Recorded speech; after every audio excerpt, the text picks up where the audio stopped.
Welcome back. Frigid here as always. Really need to finish out all of these. I could probably make do without that. I want to get the rest of those too, though. Seems I might have my work cut out for me.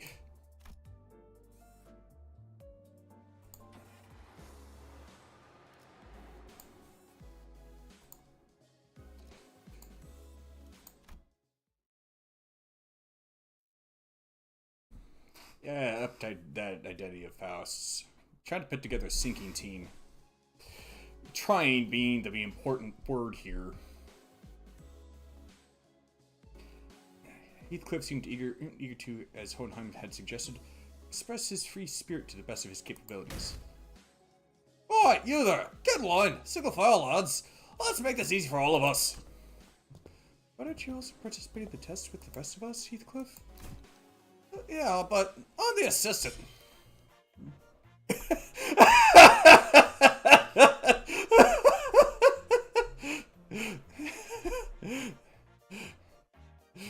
When did those two start wearing glasses? Also, does Ryoshu always have that cross-popping vein there? Since when do you wear glasses? Glasses are basic apparatuses of all researchers.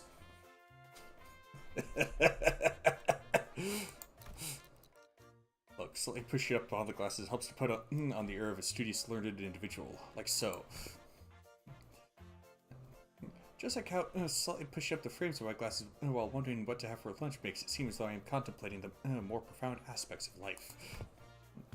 Boy, let's not make this any harder than it's gotta be, lass. Stuff out that cigarette mouth. Been a while since I heard a pig squeal. Blimey, can't you just do us safe for once? Huh, he's actually pretty effective. Seems that we are now ready to conduct the tests, finally. The primary purpose of this test is to see, on a physical level, how your current abilities on a scale compared to yourselves before your hiring. I see, so they're trying to see how much they've progressed since before they joined the company? Probably not, Dante. I had a feeling this would happen, but the mere mention of the words progression caused a rather loud ruckus among the sinners. If I were to speak for myself, Executive Manager, I can confidently say that the thought of progressing as a person in all aspects of life is ingrained into my very being. Thus, as a fruit of those efforts, I have grown to be much more precise in scathing my critique of others' mistakes. Is that progress, though? Perhaps I've learned to let certain thoughts rest in favor of others. I once allowed myself to be trapped in overlong ruminations on worries of all manners, idly abiding as I was consumed by my very thoughts. Now, I've come to accept certain things as they are. He's also a lot more talkative. And I've come to sometimes allow my mind to form bereft of rigorous reason. Also, kind of one thing to know, as I understand, in the Korean and Japanese localizations for this game, Yi-sang has a tendency to make puns involving his name. But I've noticed that with the English, he tends to be rather poetic with his wording.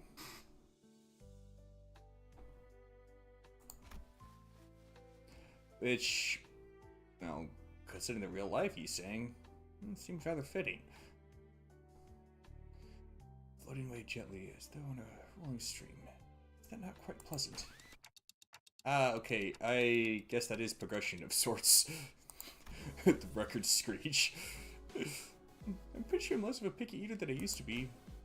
My grip strength is much... Grip strength, you say? Interesting.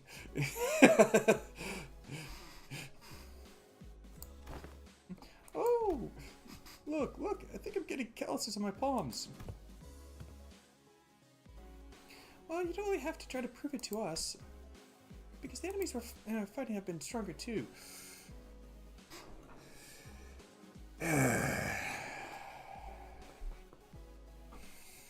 Well, at least those bots aren't too obnoxious.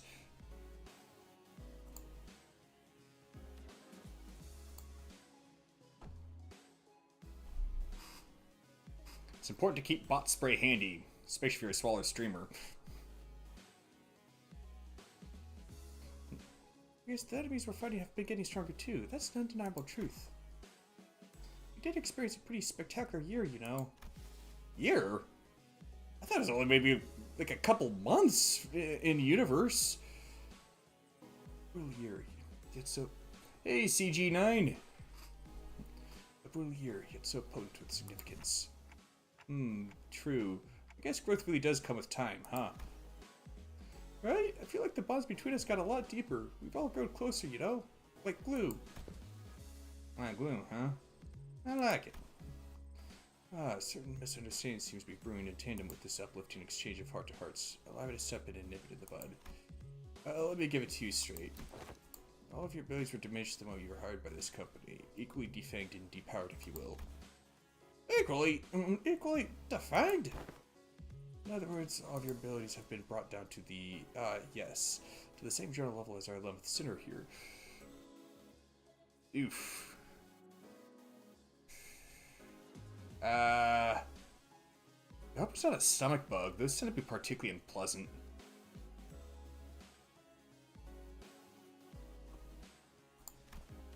Why am I your point of reference? If this is what you meant by growing closer like glue, then I suppose it was quite the apt choice of words. Boy, take that back! I take it back. Not, so you're not really that much stronger than I am, huh? Wow, Sync, is that the sound of your sense of self-preservation shouting into the ether? I'll set you bloody Excuse me, I need to know why that happened. Did we all get depowered because of the Golden Bow? Wait, does this have anything to do with those chains that appeared when we first entered into a contract with Dante? Indeed, one of the powers of a Golden Bow is connection. You're now all fairly, evenly, and equally mediocre. Hohenheim's comment and the subsequent stare seemed a bit targeted. Maybe it has something akin to Clefoth deterrence employed by the Labave Corporation. Huh? I'm not even. I don't even remember enough about how exactly that worked to see how that would be an analogy. So the truth is finally revealed. This is why I, Otis, grew so pathetically weak the moment I joined this company. Art thou implied that thou hast always known? Of course, had I been in my prime, I could have wiped the floor with you miserable doormats in a matter of seconds. Not Don Quixote. You wipe floors with doormats? We're also prone to saying whatever once the burden of proof is gone, huh? So that's why my murderous arm's been quiet ever since they hired me. It didn't really have anything to do with my heart after all. Hey, Greg Ward. Oi, what's the use of all this chatter? We've all been brought down to the level of the lad. But I got calluses on my palms. Yet, all the Golden Bow's effects must have been of detriment to us. He saying started, carefully attempting to navigate through a conversation that appeared to be turning into a tinderbox. You know, I could kind of see the Golden Bower also facilitating the whole thing with extracting identities as well, seeing as how one of its powers is connection.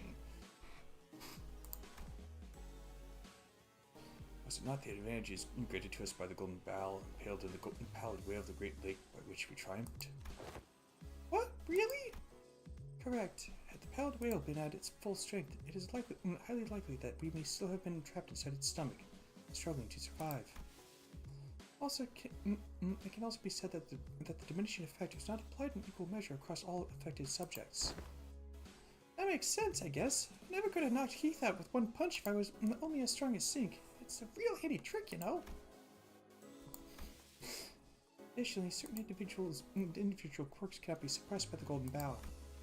certain quirks that one may consider to be an individual's idiosyncrasies. Oh, so that explains Yoshi's impressive blade work with Mr. Bumble back at the T-Corp factory. Heh, won't waste my breath boasting. Never do anyway. True. Well, if your strengths have indeed progressed since the onboarding, then the average must have risen as well. One of the purposes of these tests is to measure that very difference. So what exactly goes into these tests? I know there's a district that uses a machine that can analyze most aspects of the subject with a quick scan. So is it going to be something like that? There are dozens, if not hundreds of ways to determine one's abilities without the assistance of machinery. In fact, I have a perfectly appropriate methodology for this group. A perfectly appropriate methodology? Spent some time out of our busy schedules to tailor each test for each student of the LCB. What are they going to be punching a pressure plate or something? Or force gauge? Whatever. That's pretty tough. I'll have you guys know. Tailored test for each center, huh? I don't really like the sound of that, if you ask me. We will utilize the Picatula and the distortion phenomenon. That doesn't sound much like some super innovative method you were building up to. What a letdown. Right? Honestly, for all their talk, I thought they'd come up with something more impressive than that. Assistant? Alright, that's enough chatter. I'll get in there. You too, Heathcliff.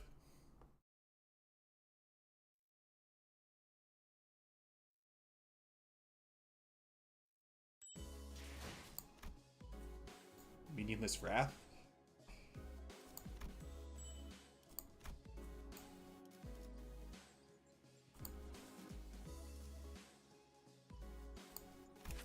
Oh great, that bastard again.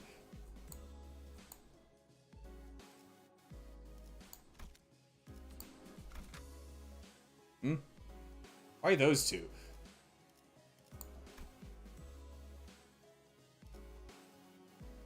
내 명을 들은 시비수 결집이다. Oh, let's see. First on the blocks. Heathcliff had already begun flipping through the papers in his hands. What an unfamiliar sight. Oi, you! And you there! Inside now! Heathcliff, the assistant, pointed toward Honglu and Sinclair. Hello, 1, 2, testing. Am I coming through? As you must be well aware by now, the Picatula are entities that have failed to even distort. Eh?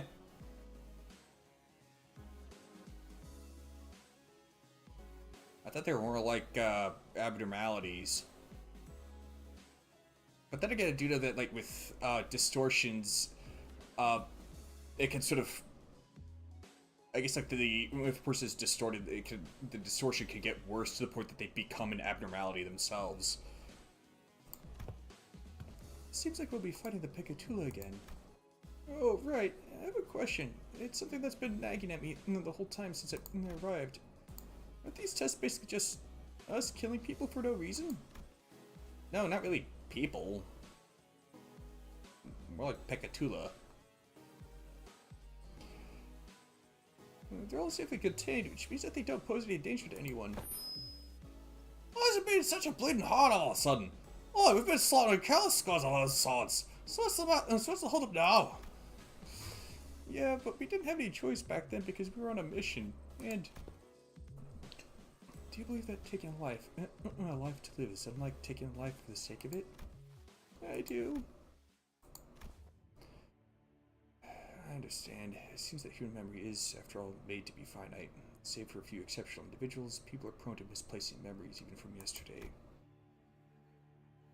So, who are they, Dante? Who do you believe they are? This group you lead? Given the expected communication difficulties between us, allow me to make this a multiple choice question. 1, family. 2, friends.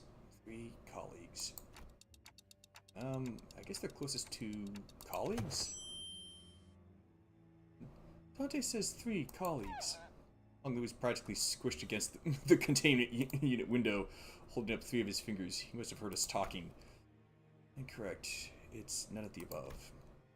The truth is that they are sinners. Not family, not friends, not colleagues. Prisoners. I know. But the knowledge of something and the acceptance of it must be distinguished. I learned that people are prone to forgetting their places when the going gets easy, when life becomes comfortable enough for them to consider the luxury of timely meals to be a certainty. Thus, I find these reminders to be quite useful. These sinners bound to Limbus' company are still fettered by their chains and shackles. Actually, they have no access to such a thing as the right to refuse. It would be easier for you to accept that fact if I were to suggest that you consider this but a mere extension of your responsibilities. I know they're sinners, but you can't talk to them like... translations are unnecessary. I think I get the picture of what was said, given the atmosphere of this room. Dante, when you agreed to the contract, you must have made a deal of sorts, to gain something to your benefit. Am I correct? Your memories, your head, and your past. Well, in order for him to get his head back, it would probably have to be preserved in some way. There must be so much that you'd like to know. Perhaps your desire to get them back is what stops you from simply quitting. What I mean to say with this little demonstration is that no one in this room has any right to grumble or refuse. Grumble? Yeah, they have a right to do that. Refuse, not so much. And I say that because, well, yeah, a person could actually end up doing what they've been told to do, even if they make all the while grumbling, so... Ghost, is he usually... Yes, this is his usual demeanor. Hello, I'm not the one to talk, but you don't exactly have a lot of friends, do you? Those who rise above their peers tend to attract to a certain degree of hostility from others. Now, shall we begin? Is he really behind schedule? While the combatants do what they do, please pay attention to the following presentation about the Pecatula projected onto this glass panel. This lecture has been prepared with the assumption that students have an average level of knowledge, so if you consider this presentation to be boring or too difficult to understand, then you may consider your knowledge level to be below average. No, it could be boring if their knowledge level is above average.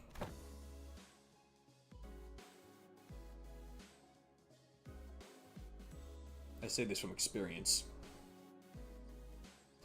Well, this material seems quite intellectual to me. Not sure what's so difficult about this. Yeah, save that when the lecture actually starts. As you must already know, there are 7 categories of Pecatula. As far as I'm aware, the highest stage of Pecatula you have observed was in stage 3, so far at least. Wherefore didst thou utter a little muttering of so far at least? So far at least at the end of thine words, good sir. Sharp. Well, it's simple. We researchers have a habit of avoiding absolutes in all things. Never say never, or so they say. So you're ruling out the possibility that we might be running into Pecatula beyond stage 3, huh? You're not ruling out the possibility. Indeed, we prefer not to put down such arbitrary limitations. Anyway, the first type of many Pecatula to be covered today is Pecatula Irae, red. Red Pecatulum of Wrath. Nature of fire is to burn and burn until there's nothing left to be burned. I see, they're quite literally burning with rage. Now that I think back on it, did you express something like that before, Sinclair? I remember you screaming so fiercely that you could hardly control your own body. On the other hand, I don't think I've ever seen you get angry or upset, Honglu. That's because the realization of meaninglessness extinguishes the reason for the spark to start a fire. Oh, I see now. No matter how much Heathcliff and Miss Otis bully me, express my anger that is meaningless at the end of the day. Okay, I did it a little... Okay, I did enjoy it a little when I had to actually step on Heathcliff's toes, but... What exactly is the takeaway supposed to be here? Yes, that is exactly how it is. Seemed like some foreshadowing there when he said why he never seems to get angry.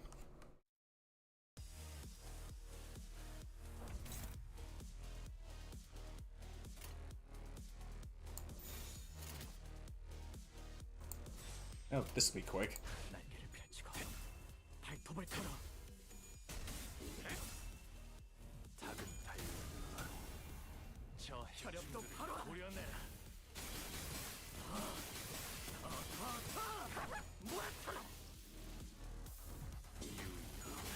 넌 푸름을 틔울 수도 없겠구나.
상들의 재갈을 풀겠다.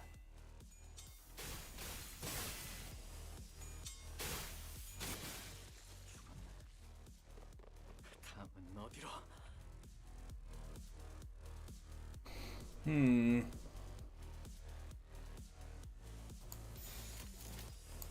There. That'll fix it, I think. Okay, maybe not.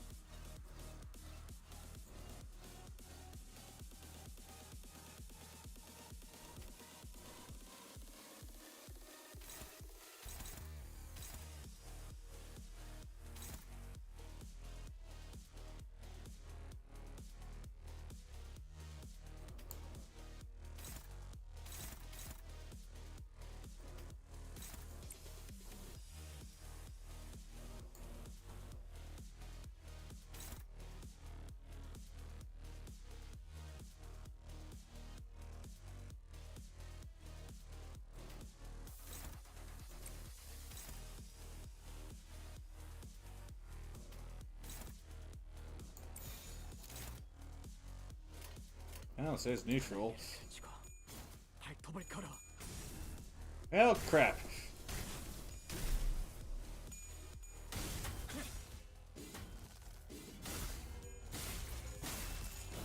고작 이 정도 탕류의 허덕이나. 혈염도 바로.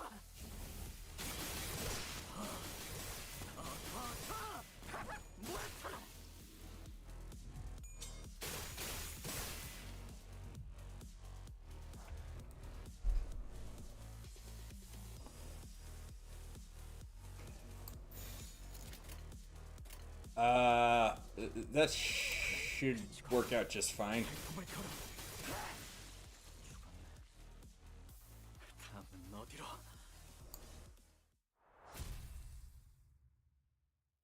Not sure why the screen is stuck like that.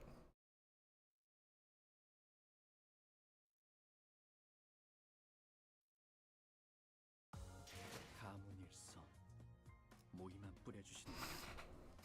저희 두 개는 주군께서 혐오하시는 그 어떤 벌레도 모래판에 남기지 않아요.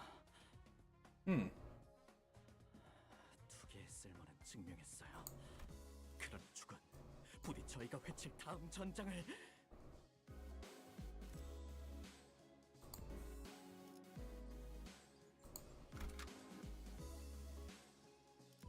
의로움을 세우기 걸맞는 곳 어디서 뱀 기어가는 소리 들리지 않아?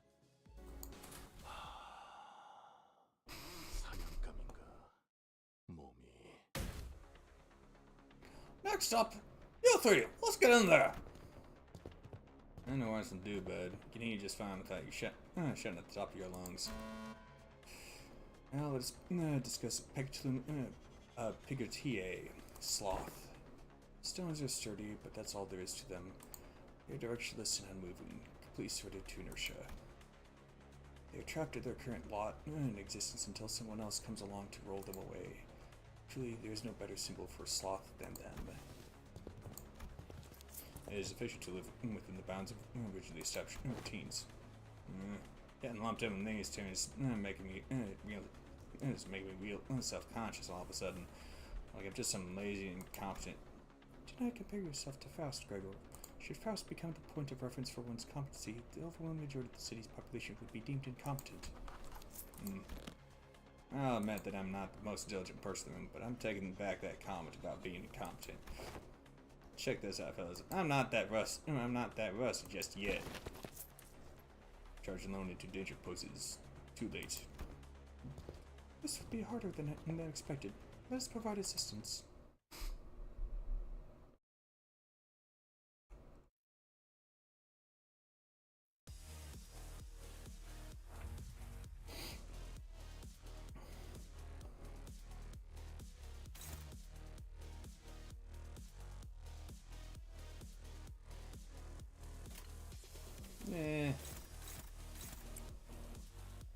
Taking it to manual.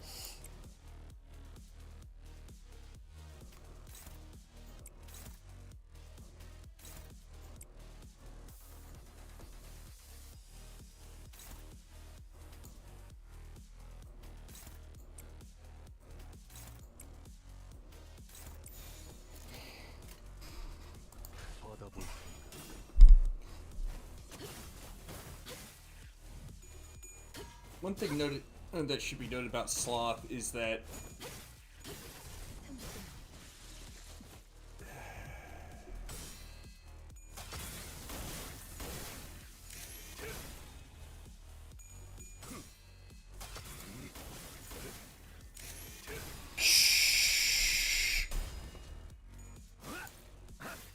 이건 예상 못했나 봐. that was the sound of the bot spray.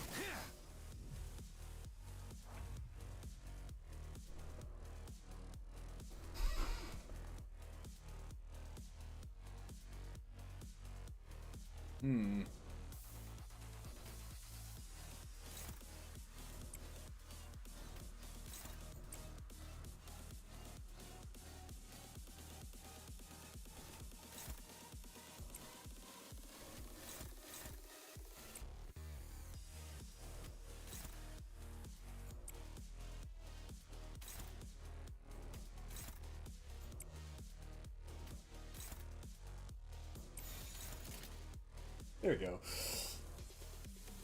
So, 받아볼 테니까. what it has been classically understood to be sloth is what today would be referred to as depression or despair. 전탄격발.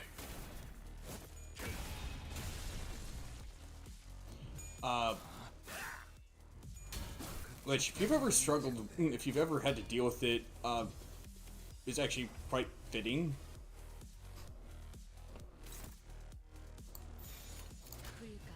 Because one thing that is sort of a component of that is just a complete lack of motivation and interest.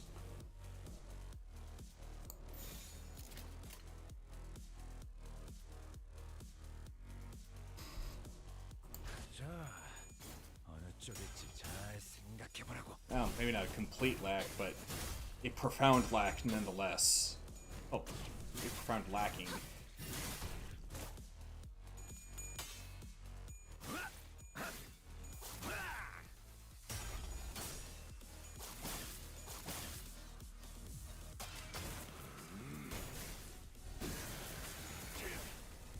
전탄격발.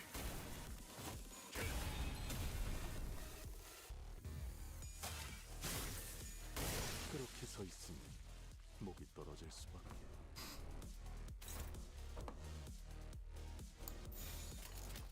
받아볼 테니까.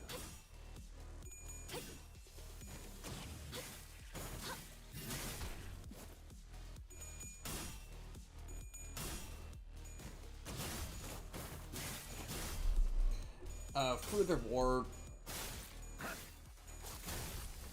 because of how Sloth would, for good reason, be, 이것밖에 못하나. well, it could also be thought of as, 총알값 아까울 놈. it could also be thought of, for rather good reason, as, well, inactivity.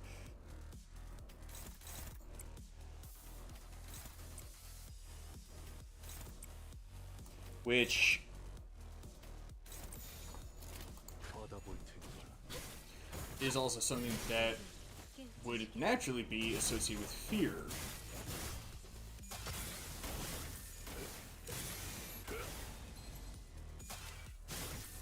그렇게 서 있으니 목이 떨어질 수밖에. Whoa.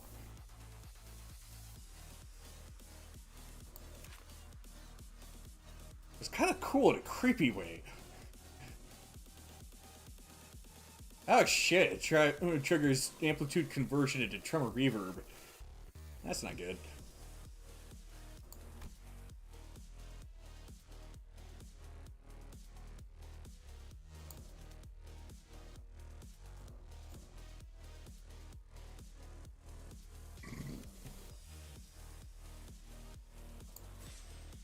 꽈리를 튼 뱀 근처엔 오지 말랬잖아.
않고 말씀을.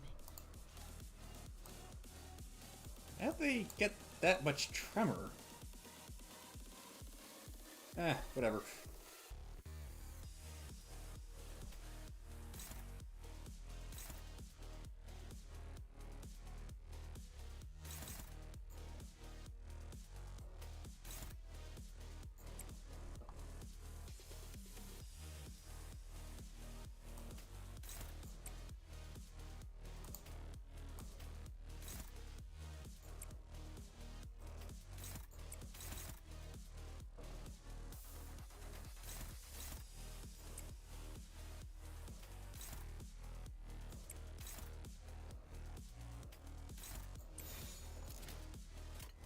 불가 위야. 막아내지 못하리. 틈끊어 바로.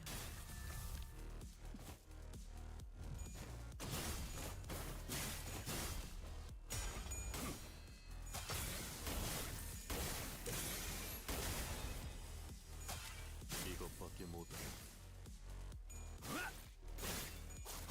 깔끔하게 몰아. There we go. Got it right under the gate.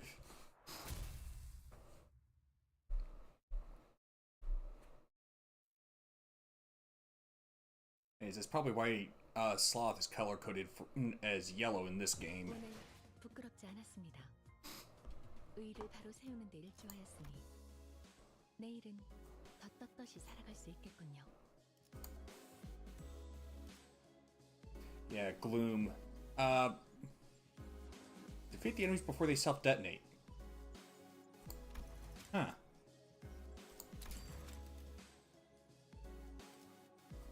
Yeah, use the boxes.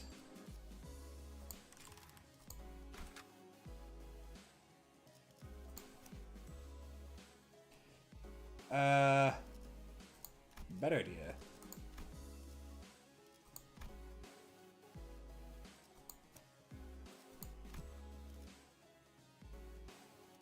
명을 받듭니다. 잠깐.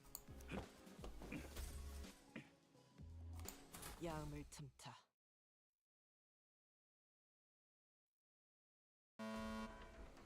Next up is Gluttony. Wait.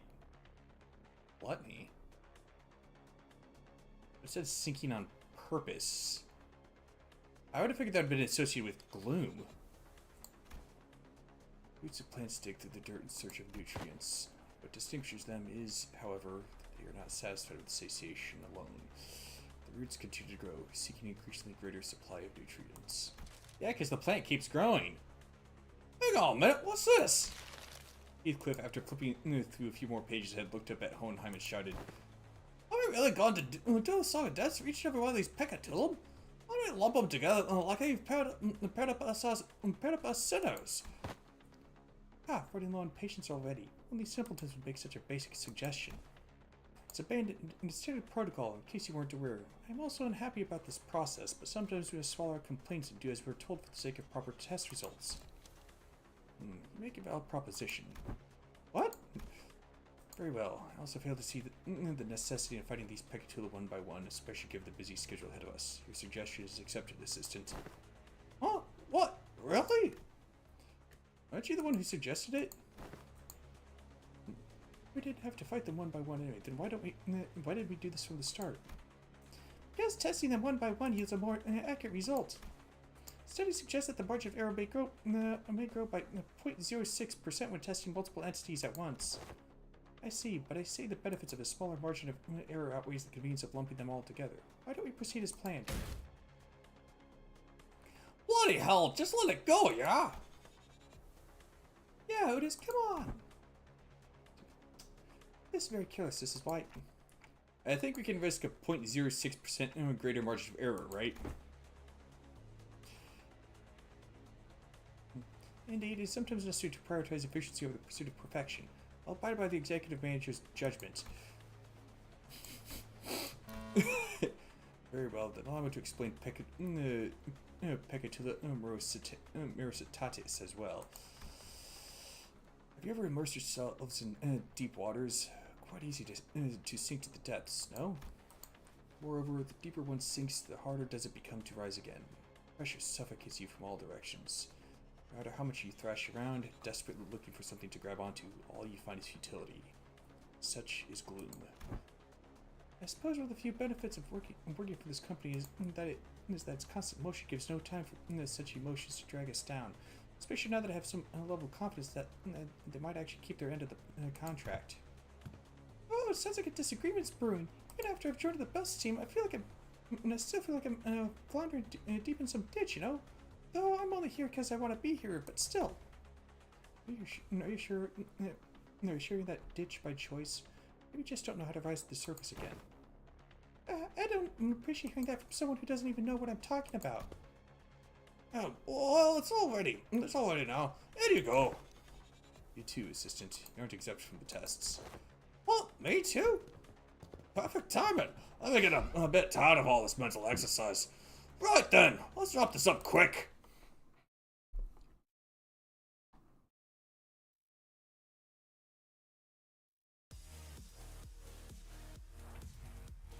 Yeah, Gloom seems to be,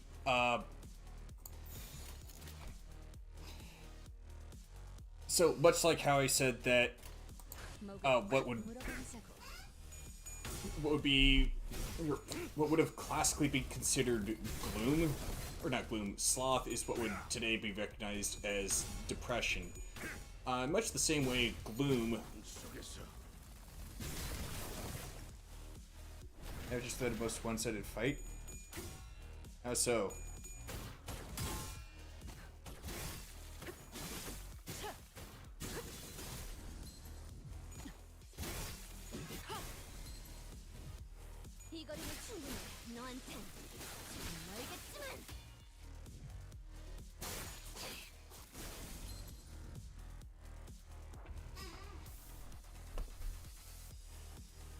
Let's see. At one stack, inflict damage to this unit's current HP gets damage with the least HP, then die.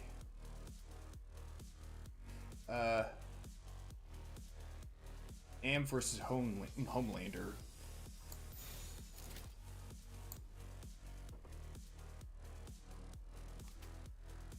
I'm not. Okay, I know who Homelander is, but I haven't watched or read the series, so I'm not sure who Am is.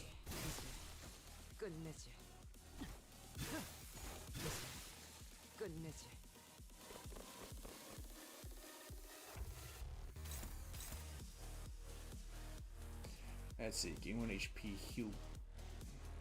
Oh, heal boost every 2 turns. Gain 1 damage up and 1 clash per up for every 10 HP healed. Okay, so those need to be taken down fast. Got it.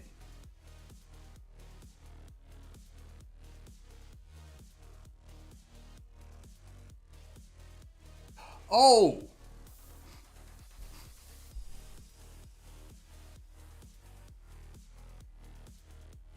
Yeah, that would be pretty one-sided, I guess.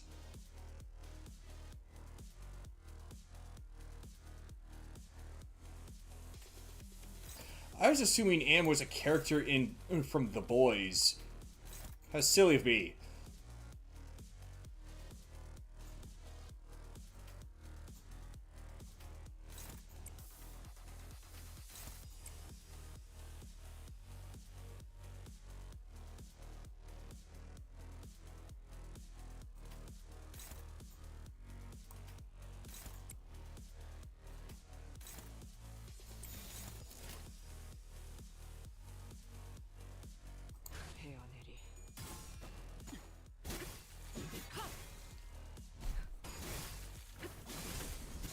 Wait.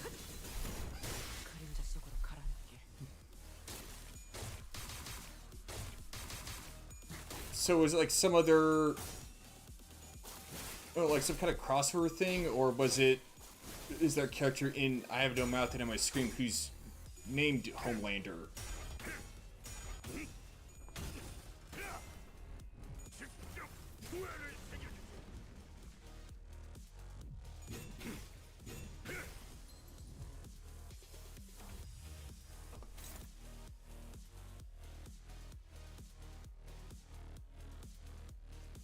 Huh? did that remark come from? Power skiing fights from other universes? Okay.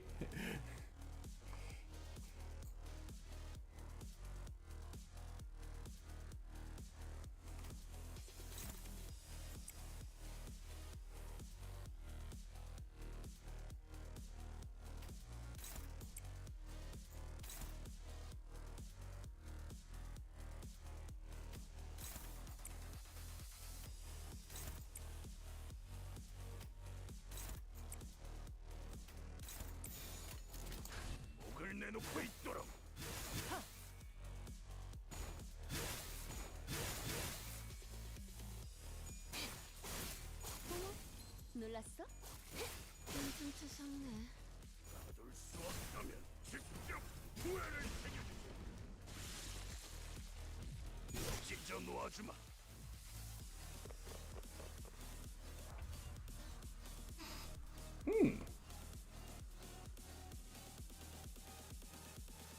Is that Jellywig?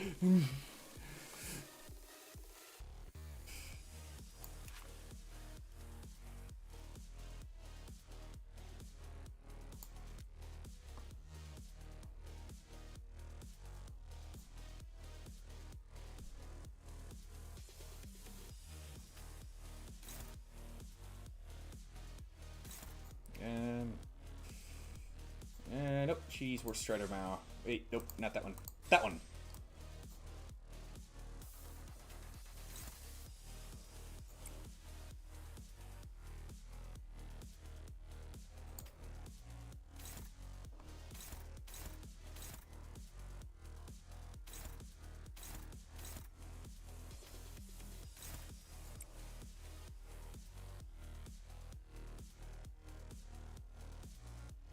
Gojo versus Bina. Gojo would definitely win that. Just, domain expansion.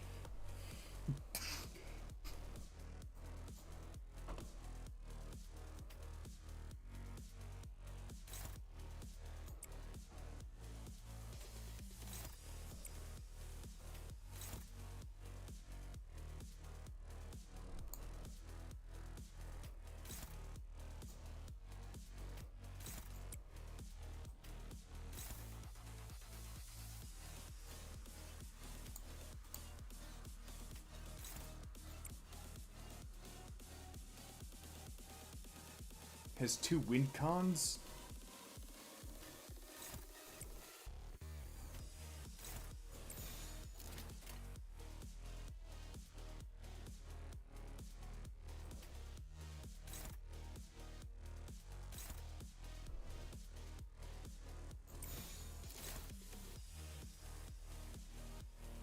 Another being the fact that she can seal away powers and the others surprised because I'm assuming the way 6 would work is he has or 6 eyes would work because he has complete knowledge over anything in his universe.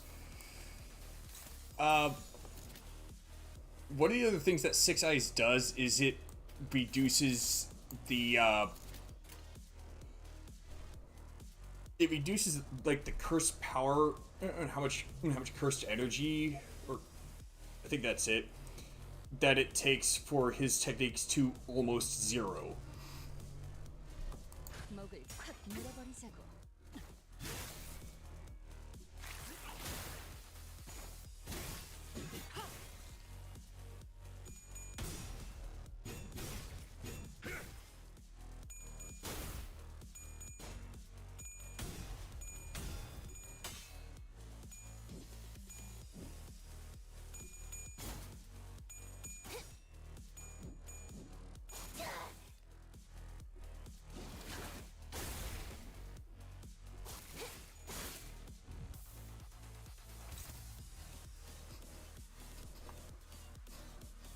Yeah, but that doesn't really matter if your opponent's like equal speeds and potentially faster than you.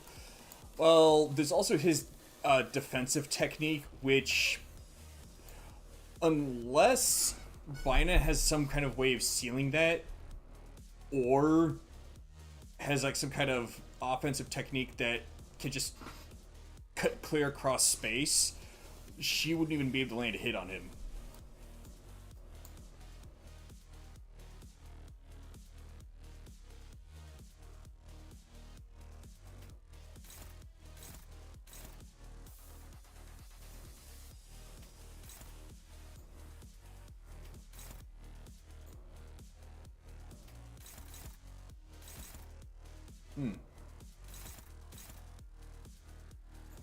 Oh, dang. Right. She has the power of surprise because, for what we know, Ward tech is built into them, so in the theory she can rip through it.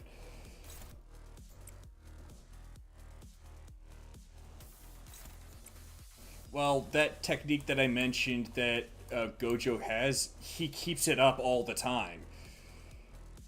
And because of Six Eyes and... Let's see, I think it's like Six Eyes and his... what the heck was it? Reverse Curse Blue, or whatever the heck it was called. He can keep it up constantly. And he does.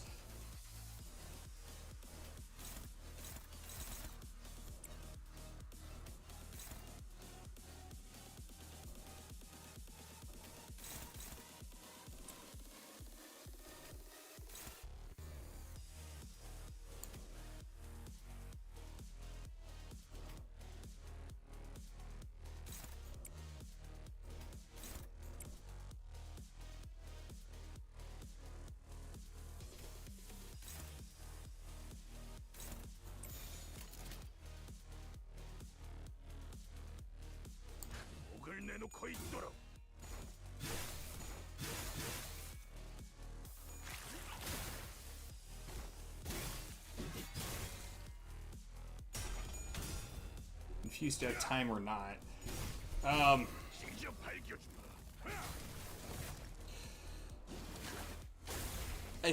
think it's supposed to work off of the concept of space. Well, it's supposed to be akin to space. What it really is it's a manifestation of the very concept of infinity.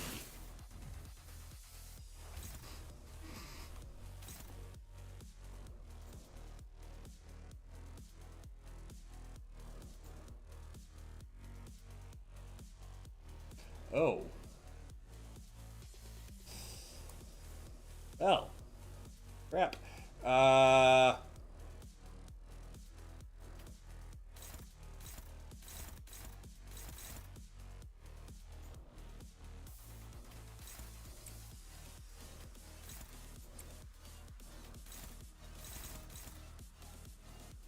The whole thing of she could just seal away the power. Possibly. I mean, that is one thing that Gojo would have going against him. The times that he, well, lost a fight were because he underestimated his opponent.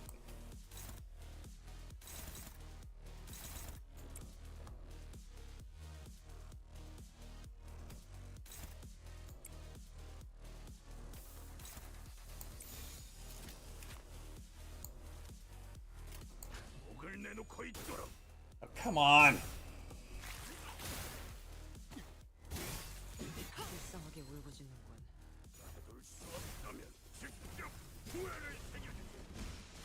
There we go!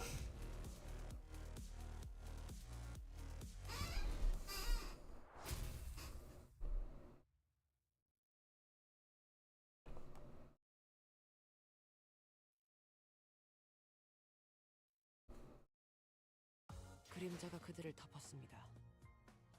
청소부가 다녀가고 날이 밝으면 Maybe, but it's also worth noting, 아무것도 할 수 없을 것입니다. I'm trying to remember his name, 들면 Megumin's father, 짐으로 Gojo was able to sense him even though he has no cursed energy.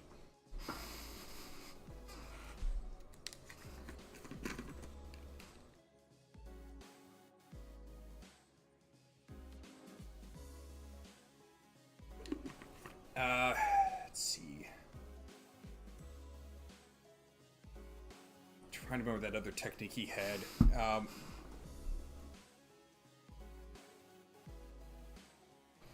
It's like hollow purple. That was it.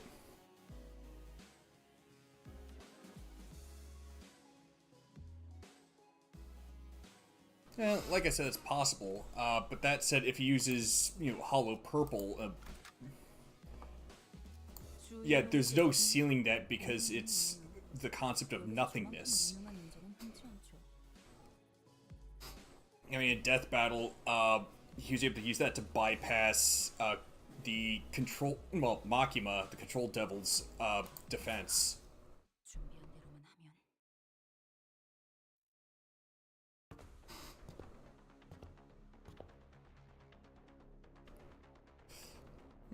Oh, they weren't too much trouble. Next up's you two. Get in there. And we have the infamous how fast can our character move? True. With Yoshu? Let's do this, I guess. What? She wants to switch teams. Really? Now? What's your problem this time, Yoshu? The dulled harpoon doesn't interest me. It's dulled so much that I doubt it could even impale that sickly nerd over there. I don't think she'll have too much trouble impaling Hohenheim. Oh, I thought she was referring to Sinclair for some reason. I'd much rather watch that blood fiend fight again. Thou speakest of me? That's, 'tis quite the pickle. Well, if she wants to switch teams, is that alright? Of course not. You heard the man. Let's go. And I'm just going to go out on a limb and say he's fat. She's faster than him in hollow purple for the reason of, we have the roughest destination of a grade 1 from Distortion Detective. It was Little Mock? Something I don't remember how fast it was, but I know it was actually pretty fast. I'll bet that my harpoon's not as sharp as it used to be, and I'll bet that I've lost a bit of my edge since then. But we're all sailing on the same boat. I'm not going to hold you or anyone else back. I'm always ready to go back to razor sharpness whenever the need arises. I'm swapping you out as soon as you start making a fool of yourself. Boss, I thought I'd been clear enough on this. Switching teams ain't a thing. Pecatillum superbiae, pride. Hohenheim droned on as if the bickering sinners didn't exist in his world. Wheels, symbol of technology, the vector of humanity's ultimate pursuit. The wheel that is boundless pride rolls on and on in search of the perfect circle, something unconquered even by nature. Yet remains uncaring for the flesh it rends nor the grass it tramples on its path. Isn't that just confidence, not pride? You can't get away and can't get anything done by just sitting idly in place. One might even say that pride is but another name for overconfidence. It often claims trailblazers or those who have never tasted failure. Someone like you, Hohenheim? Well, that certainly is a perspective. Next up is luxuriae, lust. Moving on just like that, huh? The meaning of pectulum luxuriae, lust, is not exactly what it says on the tin. A more illustrative description would say that it is, yes, an obsession to spread a fragment of what forms the self. A desire to propagate, to breed. Yeah, that's one way to think of it. Of course, there's more to this concept than just that. The word itself may be subject to interpretations limited to the carnal understanding. To share one's knowledge, one's ideas, to invite others into gaining the understanding of a sliver of oneself. Seek to express that such things are lust as well. Not bad, I always appreciate these discussions with the learned. There never is any dead air. You met at Heathcliff. Oh, that flew right over your head, didn't it? Why even ask? Unnecessary. Shut up and get in there! I don't remember how fast. Okay.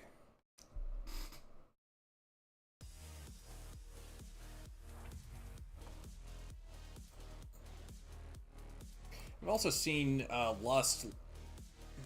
Do not take 10 plus hits during the encounter for each identity. That could be a bit of a problem.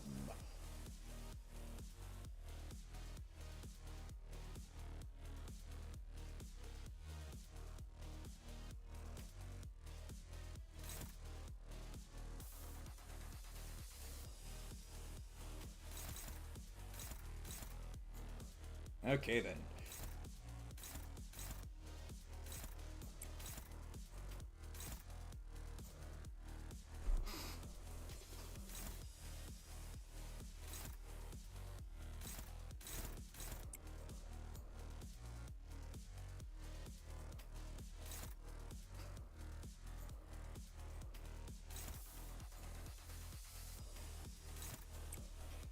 back into a video that day calculations on speed, and then I forgot about apparently the most dangerous thing she has, fairies.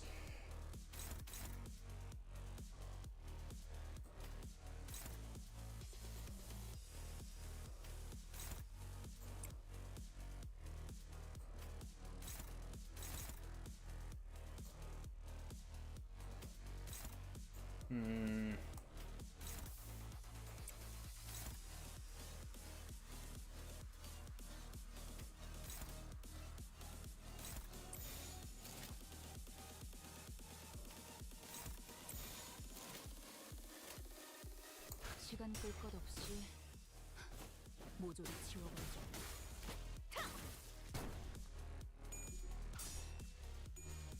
Oh, come on!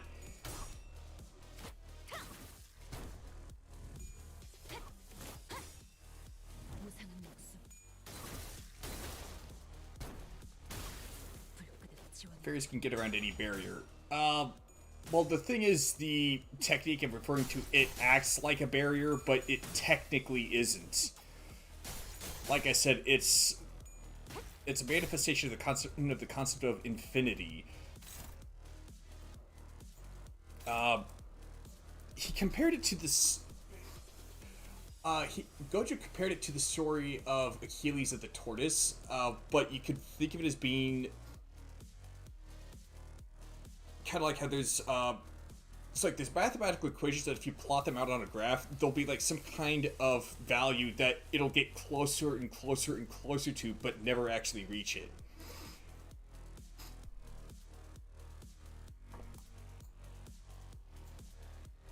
Or suppose rather that it actually reaches that value if you were to somehow plot it all the way out to infinity.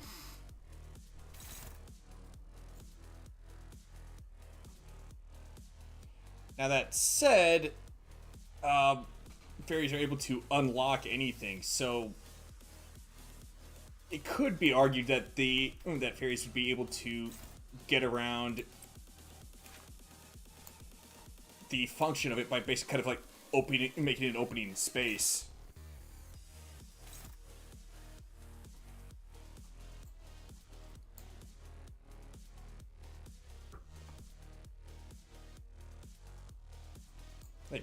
Like I said, the fairies are able to open anything. Presumably, you could maybe use them to create wormholes or something like that, which would be really cool.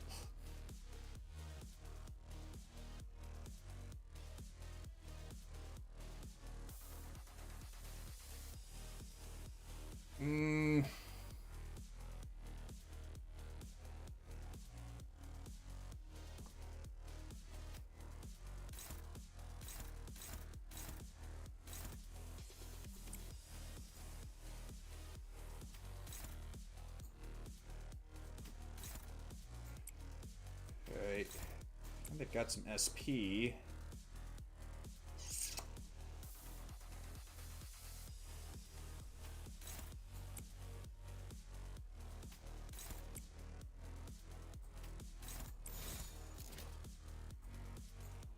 Alright, Yoshi, time to start stacking that poise. Wait a second.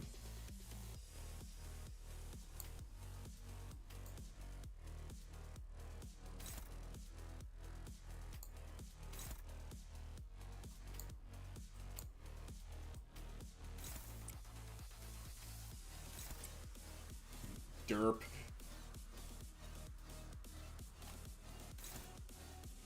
Ah, shoot, that's right.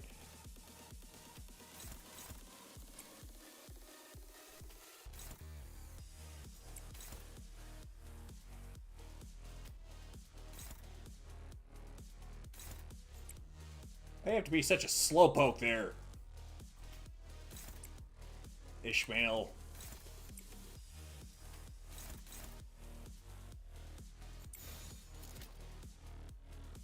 You went. 전투응대에 나선다.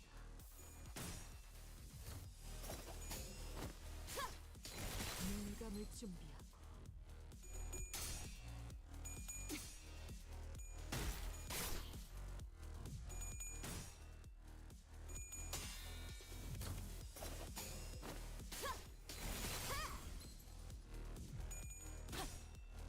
be kind of interested is if I'm not sure if there's any material that, if there's sufficient material that they could use to actually do calculations, that kind of thing. But I do kind of have to wonder,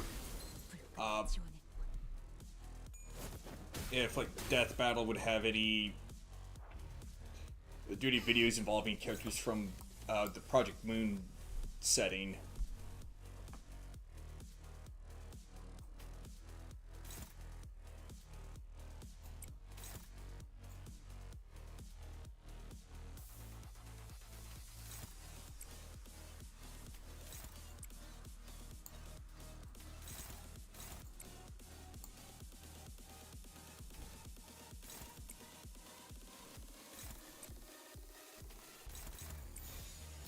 전투 응대에 나선다.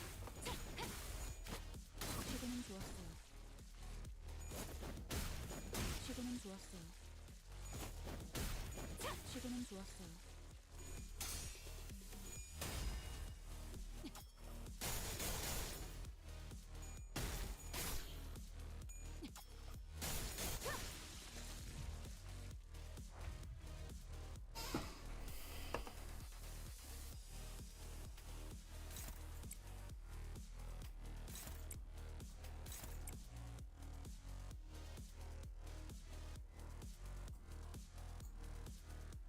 Beating characters in what?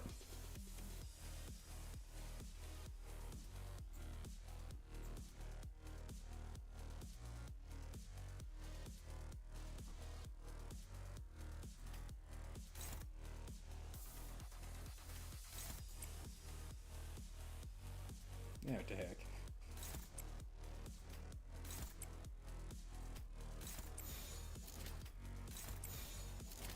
시간 끌 것 없이 모조리 치워 눈감을 준비하고 영원한 잠으로 인도하지. Well, in order to find out if that's the case, you'd probably have to get a feel for what grade of fixer the sinners are.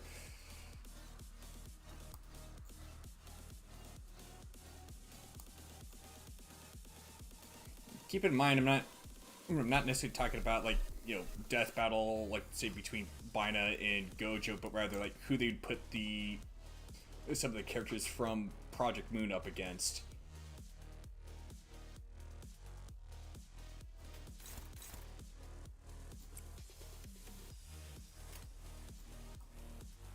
Like, for example, I could see them putting the likes of Don Quixote, the first Kindred Don Quixote, not the one that's with Limbus Company, you know, having him go up against Dracula.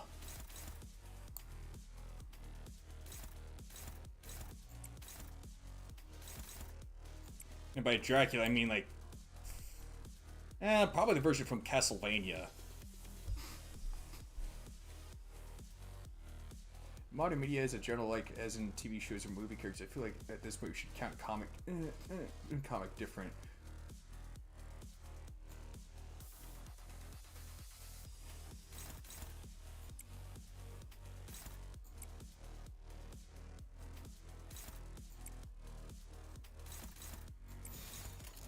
전투 응대에 나선다. Hey, honestly, like the first Kindred Don Quixote versus Dracula from Castlevania, that seems like it'd be a really close call. When I say Castlevania, I'm talking like the games, because like the first Kindred, because if you're really gonna be fair about it, you gotta take both of them at the peak of their power.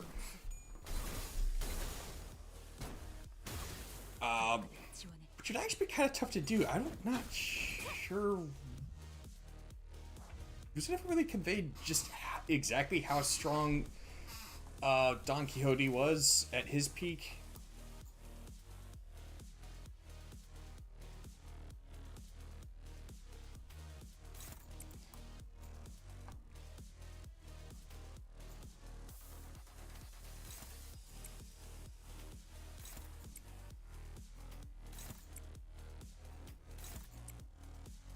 Because as I understand, you know, a first kindred blood fiend is supposed to be 전투응대 akin to a physical god. But then again, so's Dracula from the Castlevania series. Yeah, that's kind of what I thought. We don't have any stats on him at his strongest. 꿈을 꾸러 가자.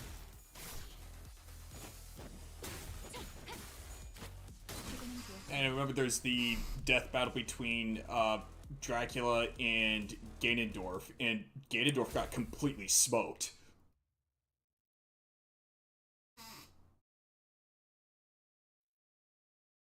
I thought she was a color.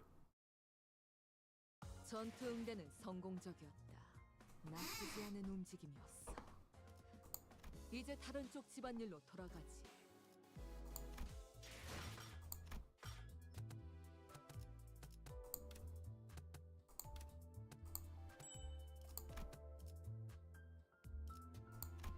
Nice.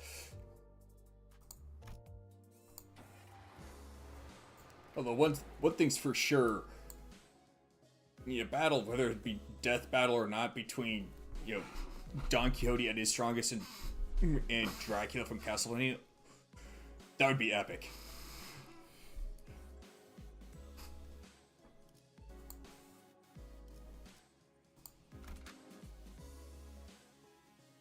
Well, that ain't gonna do.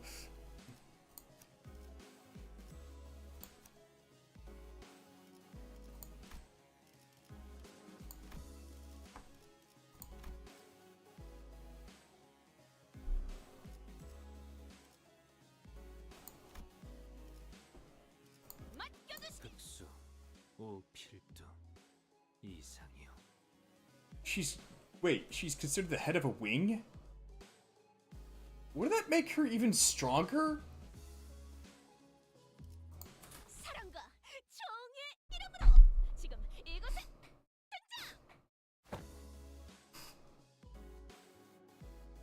Red Mist versus Omni-Man. I think Omni-Man would win that. He's basically a tougher version, a tougher and more brutal version of Omni-Man. Or Omni-Man, tougher and more brutal version of Superman.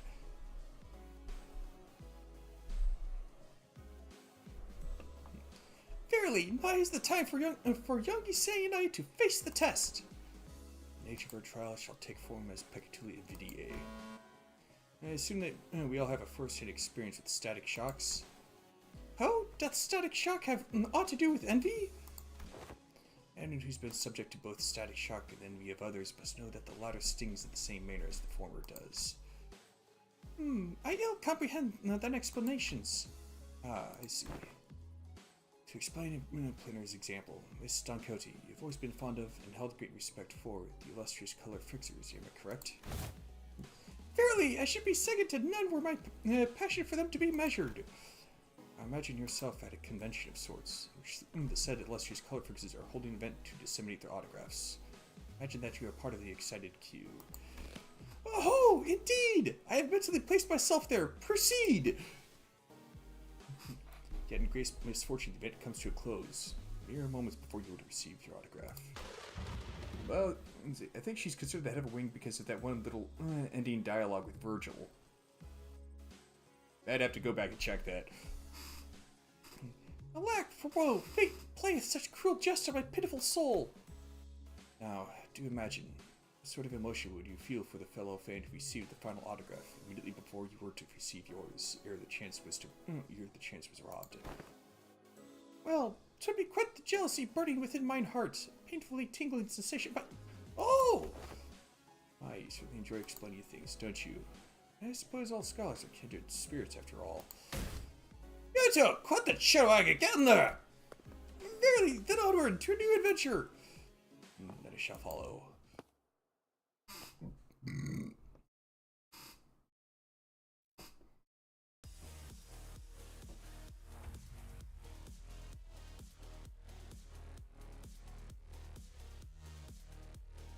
Oh.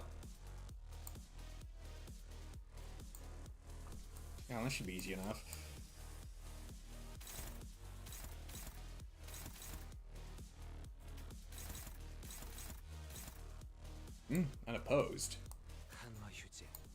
개인의 꼴몰지 마시오. 전쟁 전념하시오. I see.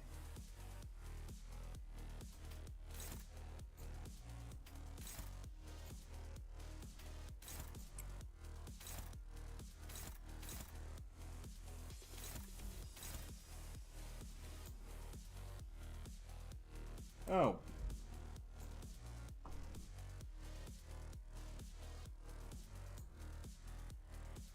Enemy passive. What does that mean?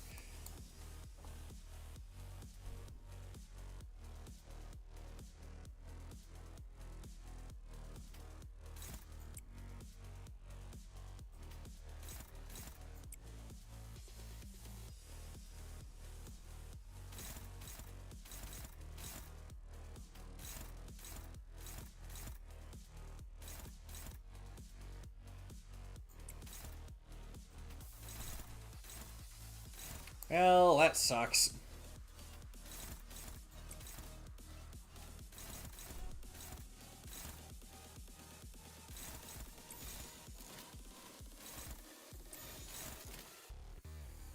일기당치.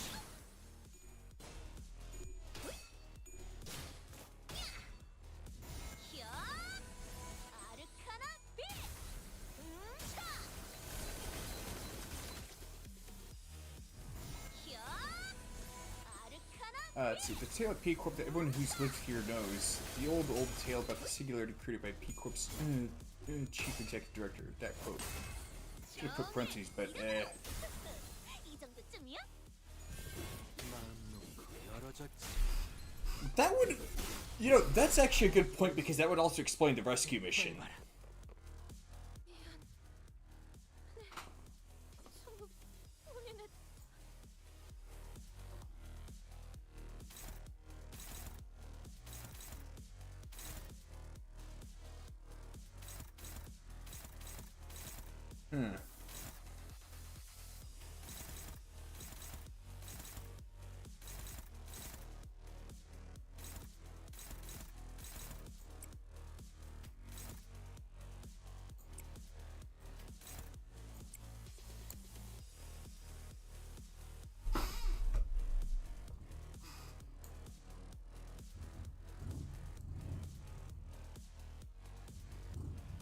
Was their technology, like, for the setting that impressive? I'm asking because I genuinely don't know.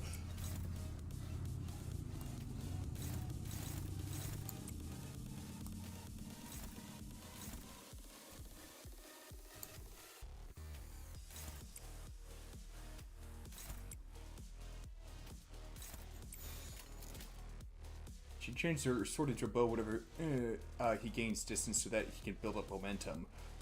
If you watch the fight, Don Quixote never actually landed a strike on herself, just the weapons. From what we've seen, I would say that for her weapons is reasonably impressive.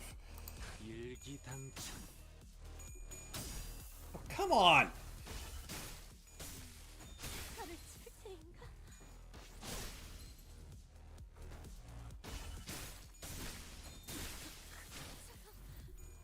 결국 지켜내지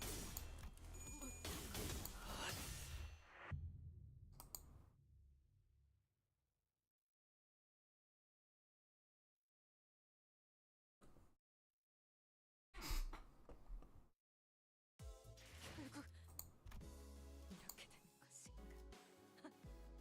나도 똑같아. 제압을 성공하지 못한 나는 쓸모없는 내 머릿속에서 나가 이 목소리 좀 멈춰줘. You okay there, Don?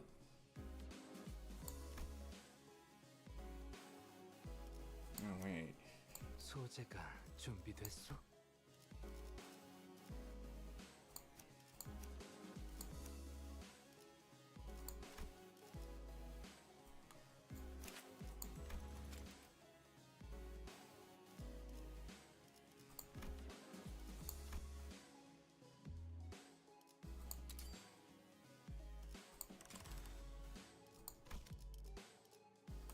만곡된 직선을 직선으로 질주하겠소.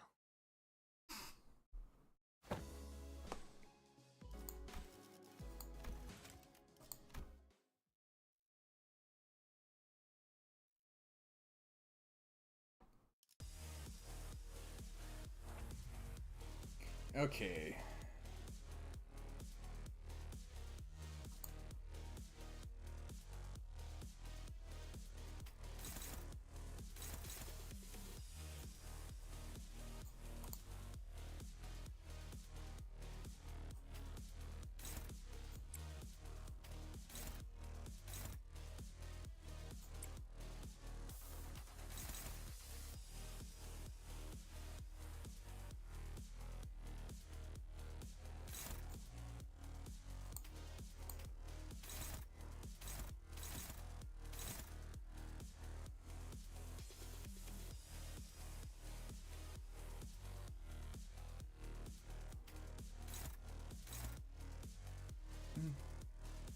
Worst part, yeah, it is considered impressive because she's fighting the first kindred, which are notoriously powerful. Well, her abilities, yes. It's the technology that I wasn't sure about.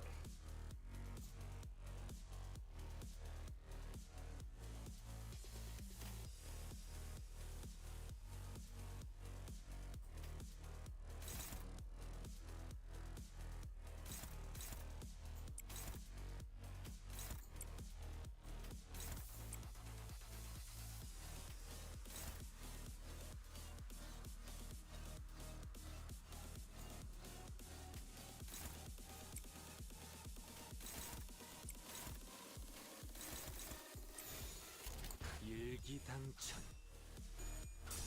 Good grief! Also, like, I think the only way we actually see how powerful they are at, like, relatively cold power is a Cassetti.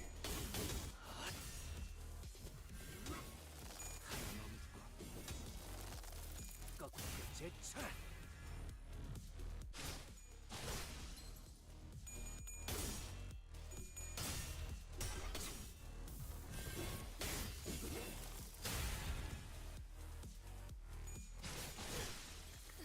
You gotta be kidding me!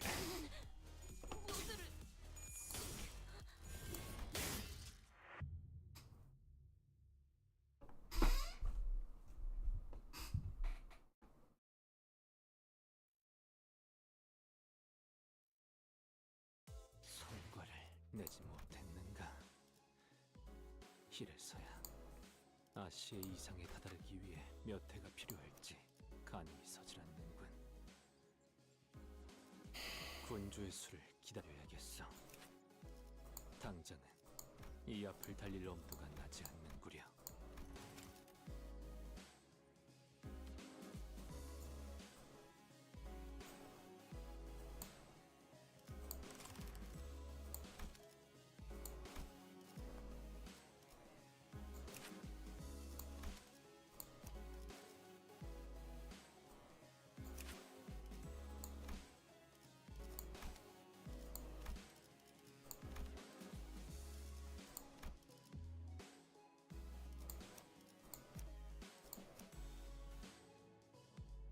Yeah, that's what I figured I would do.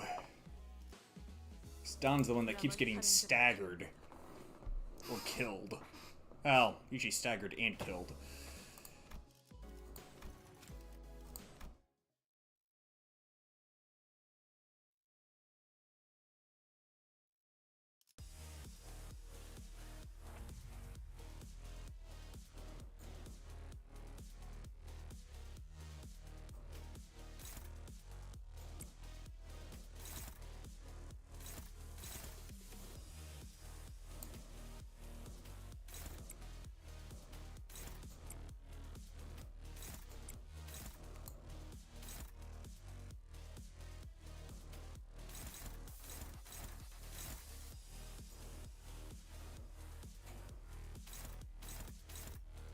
Yeah, of course.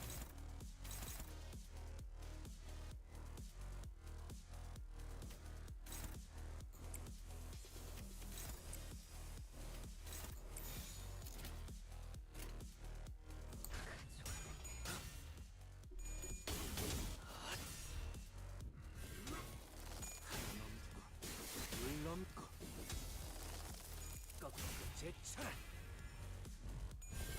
마음 놓고 열어줬지.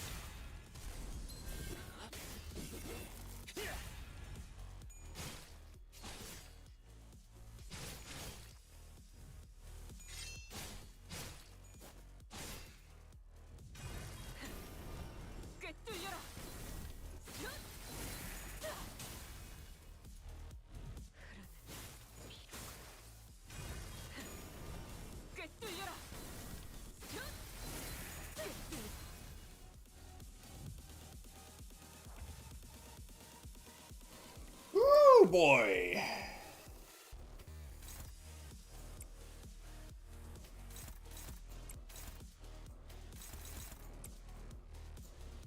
Man, he came close to staggering.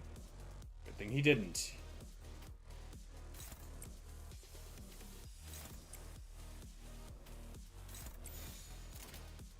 일기당천 한 넘고 물 넘고 거꾸로 제쳐라. 따뜻한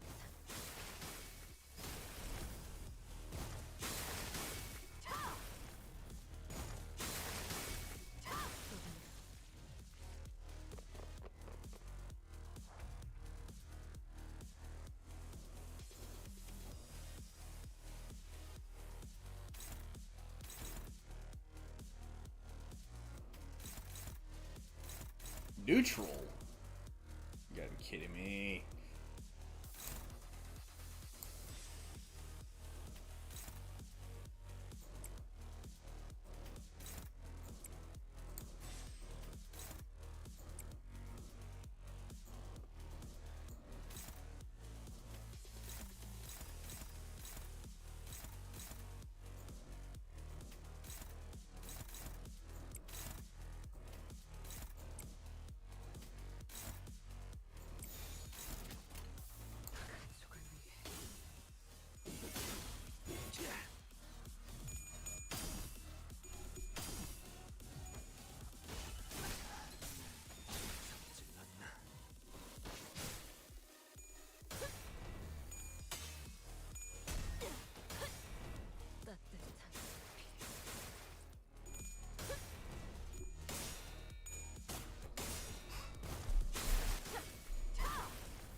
I don't think so.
꿰뚫려라.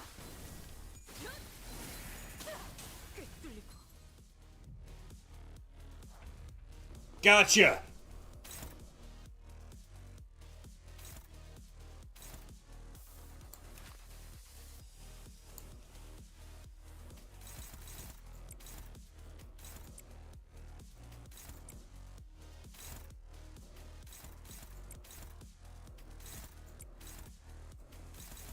I think it was Dave Chappelle who famously said, "Gotcha, bitch!"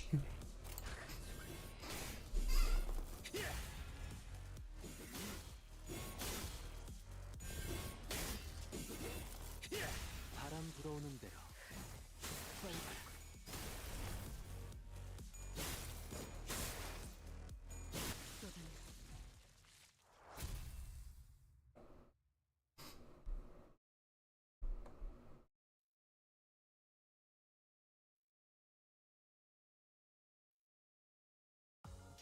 오랜 목마름도 어버이를 향한 죄책감도 피를 마시는 순간에는 생각나지 않을 거다.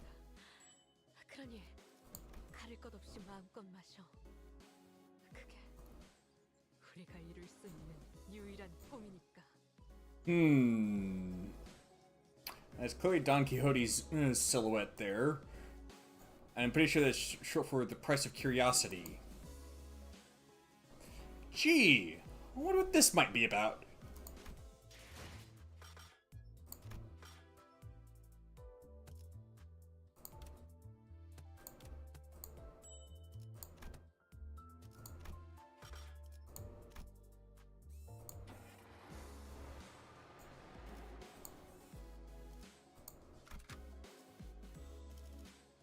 Huh? Right. 군주가 나선다. 의로움을 세우기 위해서라면. 잠깐. 흑수, 주군께서 어디서 뱀 기어가는 소리 들리지 않아?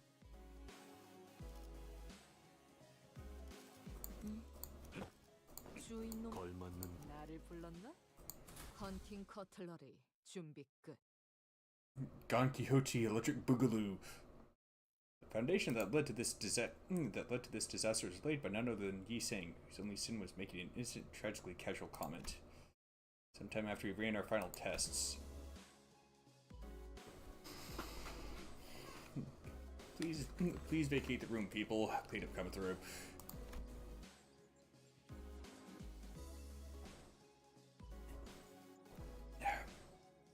Apologies, Miss Don Quixote has ought to. Prithee, avail me but a moment. The shoelaces upon Rocinante have come undone. What? How? I remember trying like 7 different knots on your shoes. Ah, yet 'twere quite the hideous accessory to be forced upon Rocinante. I've tied them once again in the shape of a ribbon. Yeah, the knots didn't look that great. Ribbons are cute. Oh boy. Yet one must begin to wonder about the consequences of Miss Don Quixote freeing her feet from Rocinante at her present state. Whatever art thou suggesting? Rocinante is none other than mine eternal steed, bound to me by fate itself. None shall ever dare sever the bond betwixt us. It was a query posed toward Miss Faust, yet I appreciate your answer all the same. Faust's reply was what set fire upon that rather combustible foundation. Oh crap! Cannot know. What? An obvious outcome given that no relevant data has ever been collected. Well then, no time like the present to get collected, huh? Good thing we're in a lab too, or else are we gonna get another chance to do that? This course of action is highly inadvisable.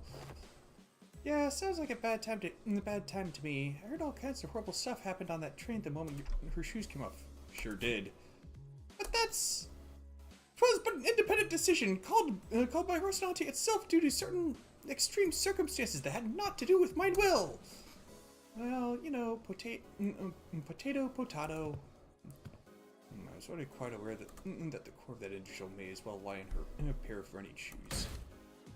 Fie on thee! Thou shalt treat a person such as I like some useless shell! What if we slipped our shoes off and on again really quick? Bad idea!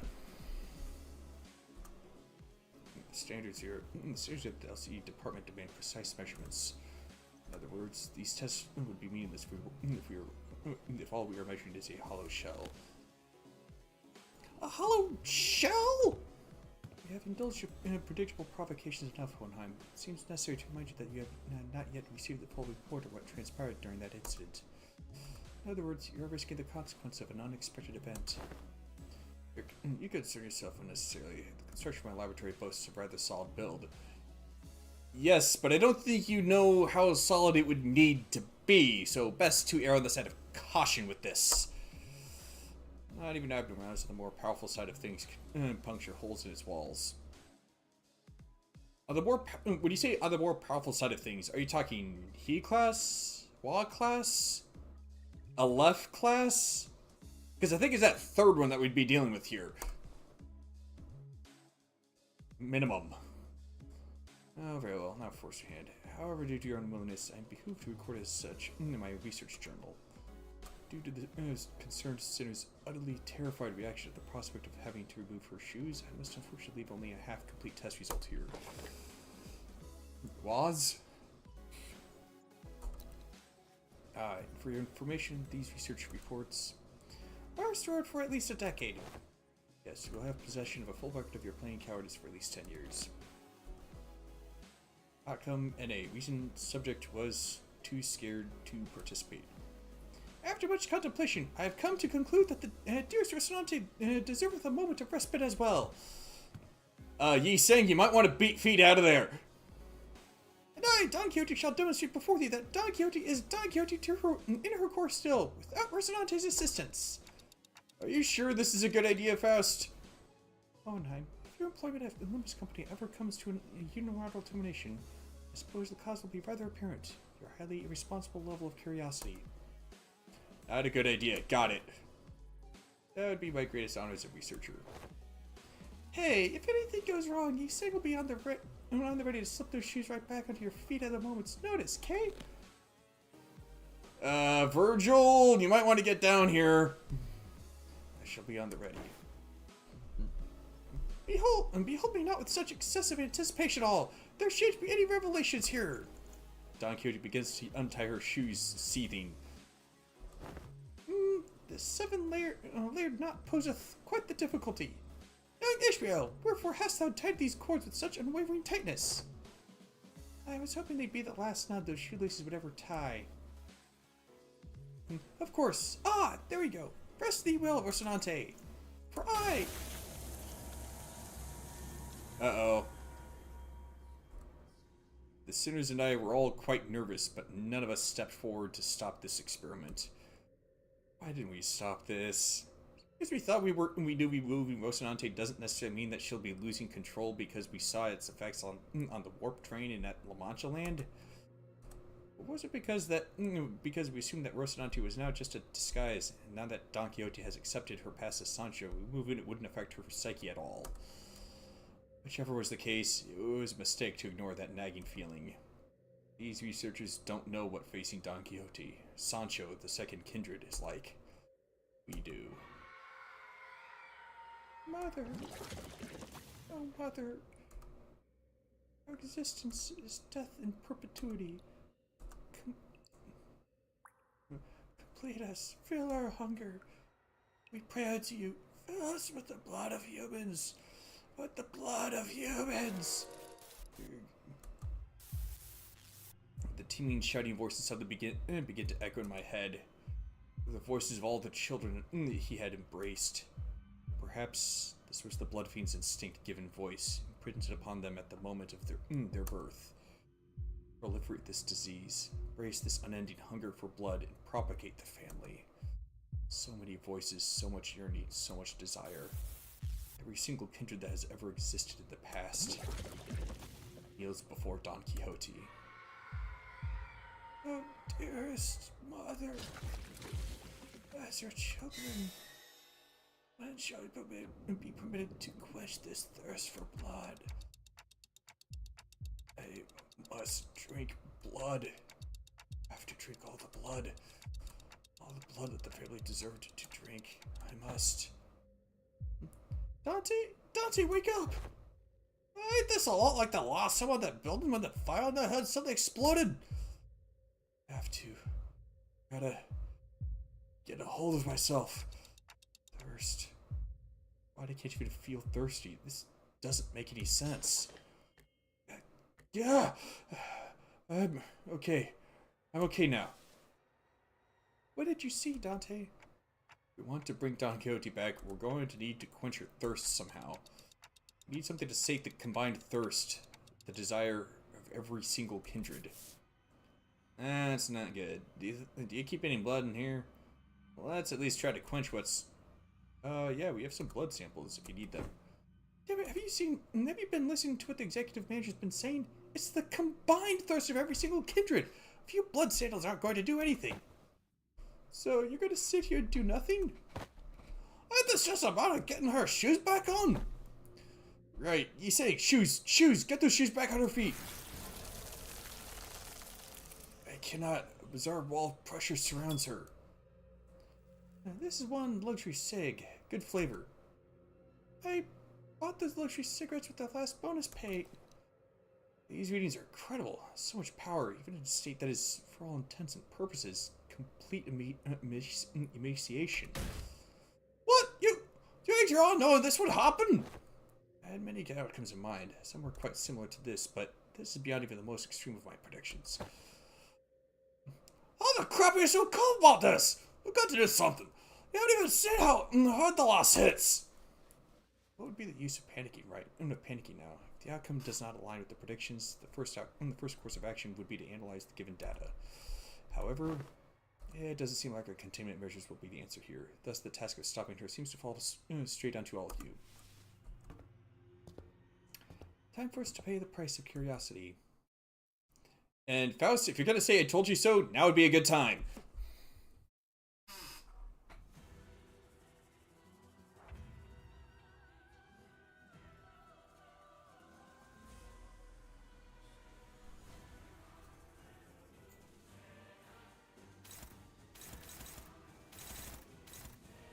Oh, goody.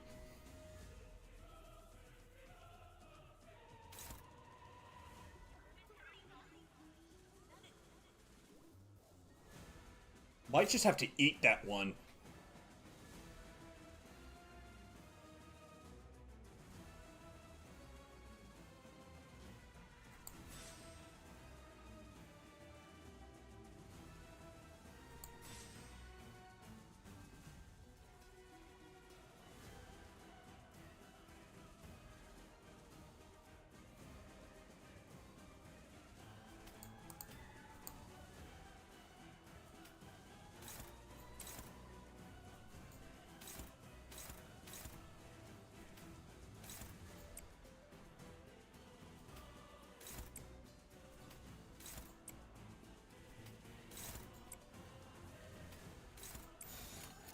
날개를 펼치고 객품을 걸어.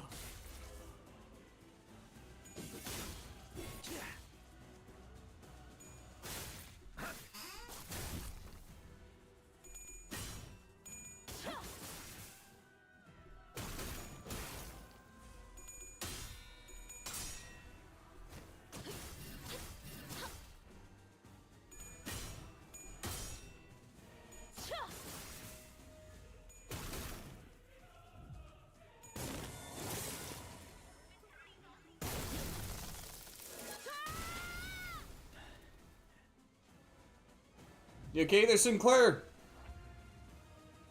Not really, it looks like.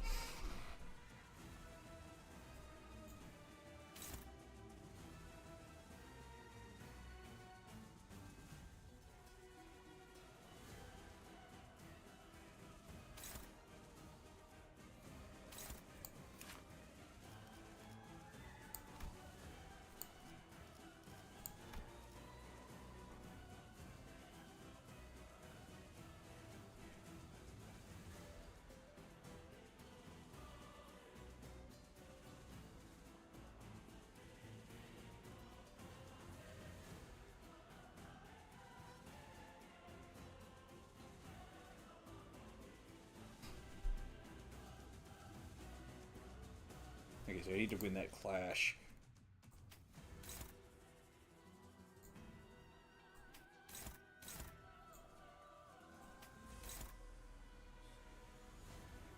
Oh, that's why.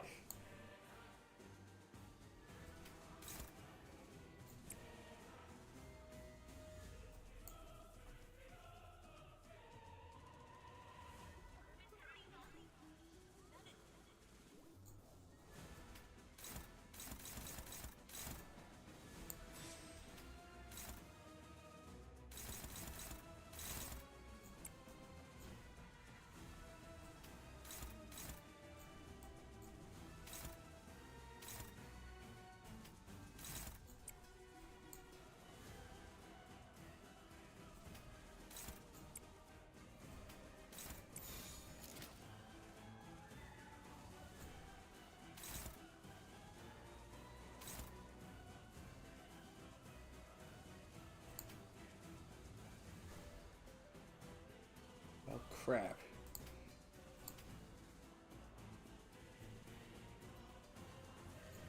Why is it directed at him? She's got more bleed.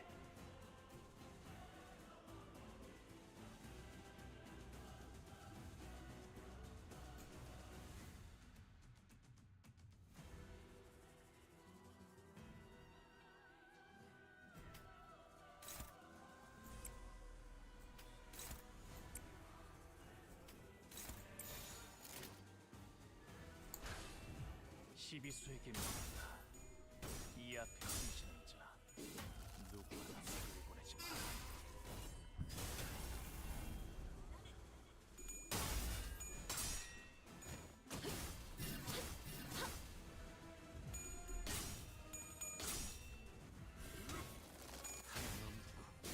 물 넘고 꺾고 제쳐라.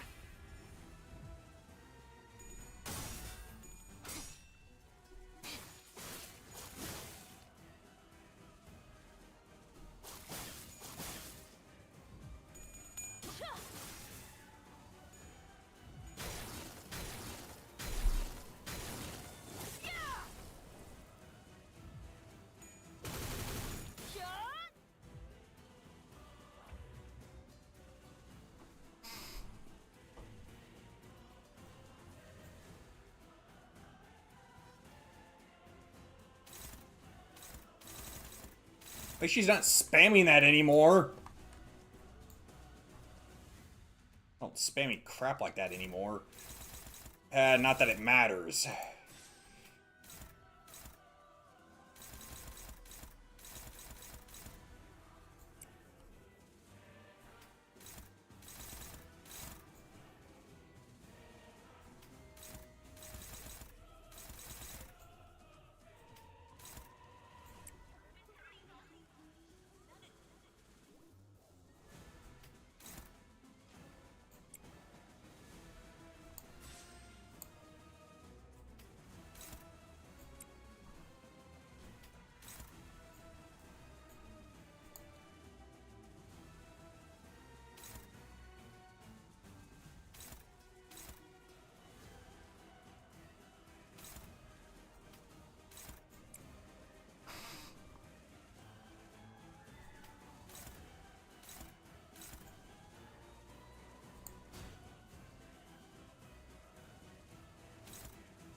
자, 어쩌겠지 잘 생각해보라고.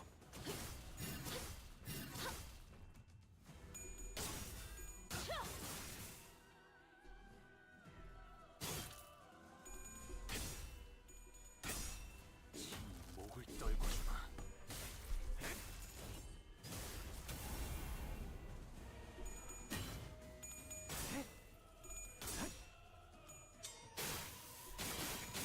You know, I gotta wonder if Don Quixote took off only one of the two shoes, would she be able to use her Blood Fiend powers without succumbing to the thirst?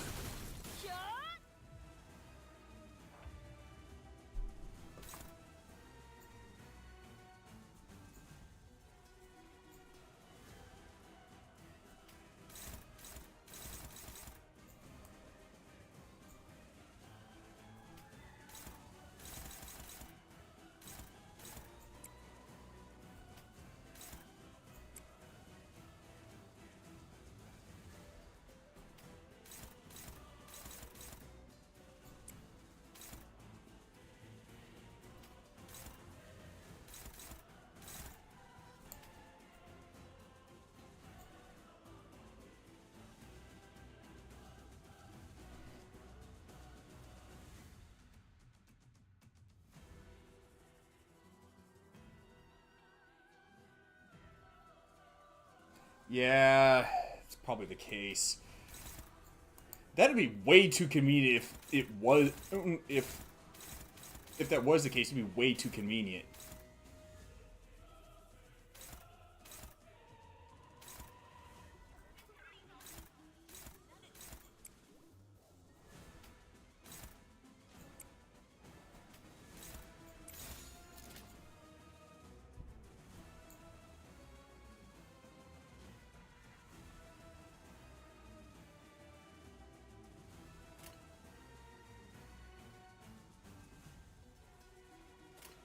불가 위야 막아내지 못해. 도끼를 고작 이 정도 탕류에 허덕이쳐 해충들을 도려내라. 천국은 바로 묘야. 길을 열어라.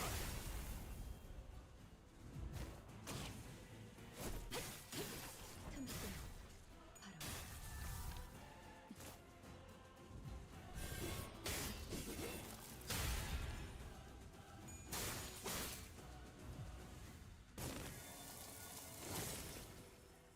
Uh-oh.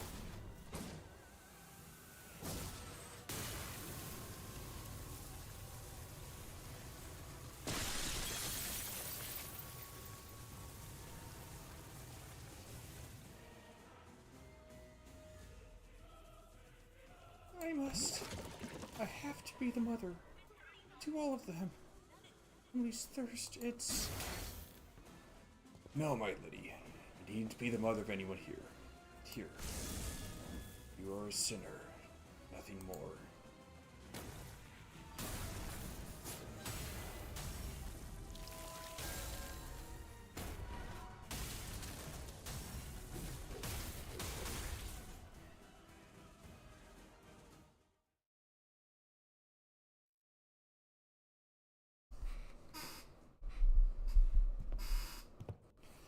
I will not place the blame of this incident on anyone, Dante.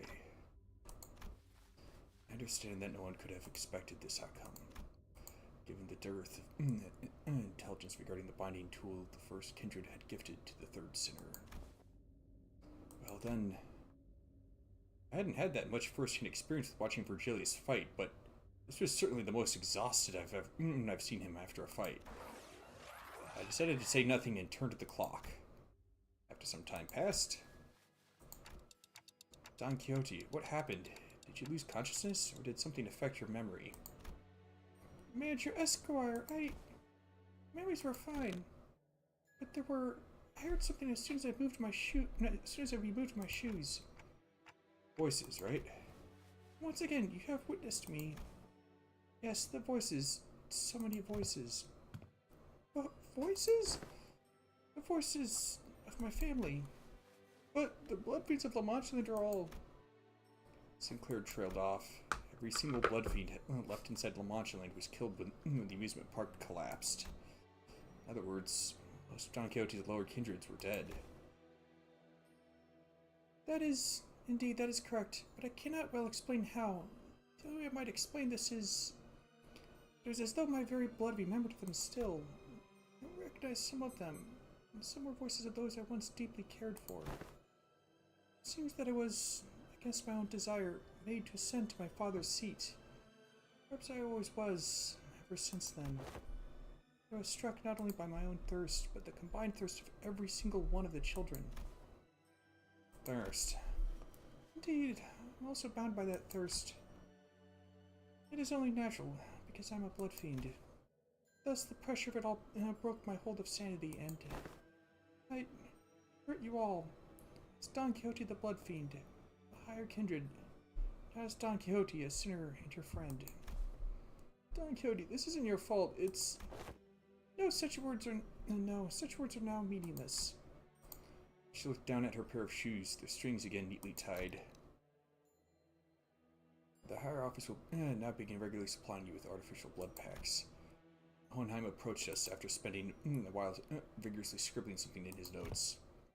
The blood substitute will be very similar to real blood in terms of composition, and we won't have any issues with supply. I don't suppose you actually believed that mere willpower would be enough to withstand this urge? I have done quite well suppressing it thus far. Indeed. That was precisely the wick attached to the ticking time bomb within the LCB. I must remind you that the soundness of this limiter of yours is quite tenuous, as today's events have demonstrated.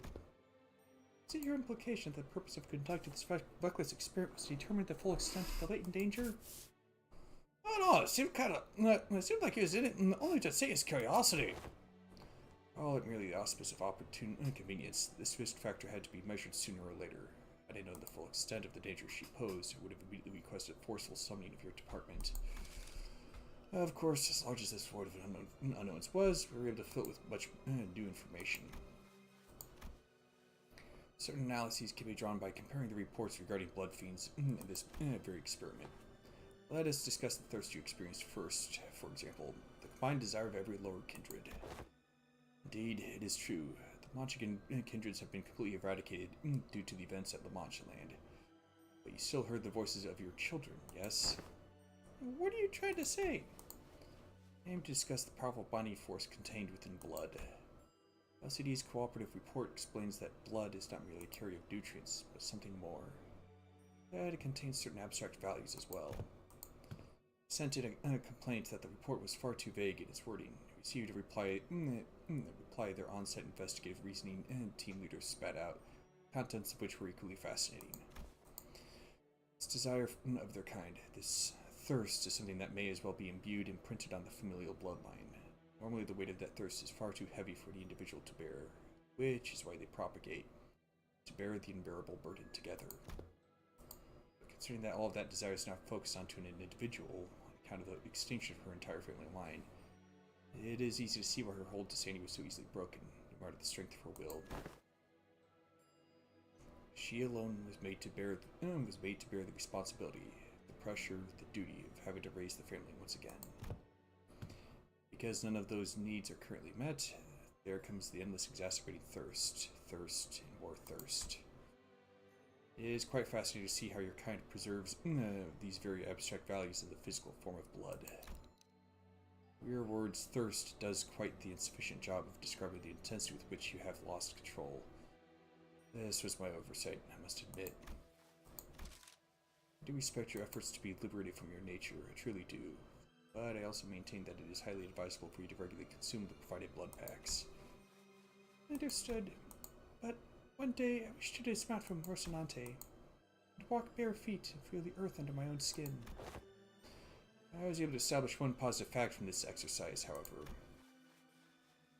What might that be? That there are those who would, quite literally, throw their lives on the line to stop you even if you were to take off your shoes. In other words, I don't believe it to be necessary for other departments to exercise any separate control over you. Well, now that I've had a first-hand account of your conditions, I will write the following in the report. Still quite unstable, yet, with the effort of the subject herself, and the efforts from various other environmental factors, the subject has been deemed sufficiently controllable. Once again, I do respect your efforts, or any kind of effort, really. Because I've never had much use for it myself.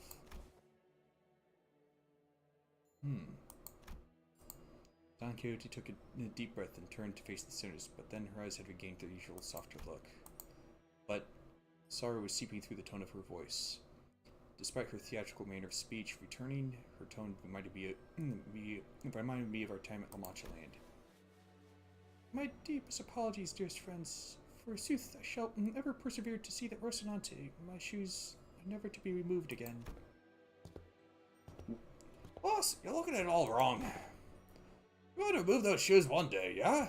Well, that's what you're going to persevere towards. Verily. I think she let out a brief, quiet laughter. Ah, Major Esquire. Perchance, is there aught that thou conceals from my knowledge? What do you mean? I don't think so. It's not coincidence that, at this very moment, I noticed Faust looking in my direction. I don't know if I made the right choice here, but Faust nodded lightly, as though to say that I did. I stopped hesitating, and the tick-tocking noise came to a stop. Very well, then.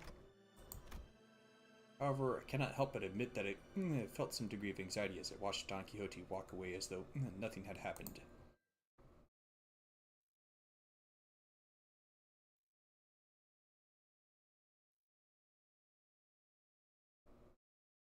오늘 부끄럽지 않았습니다.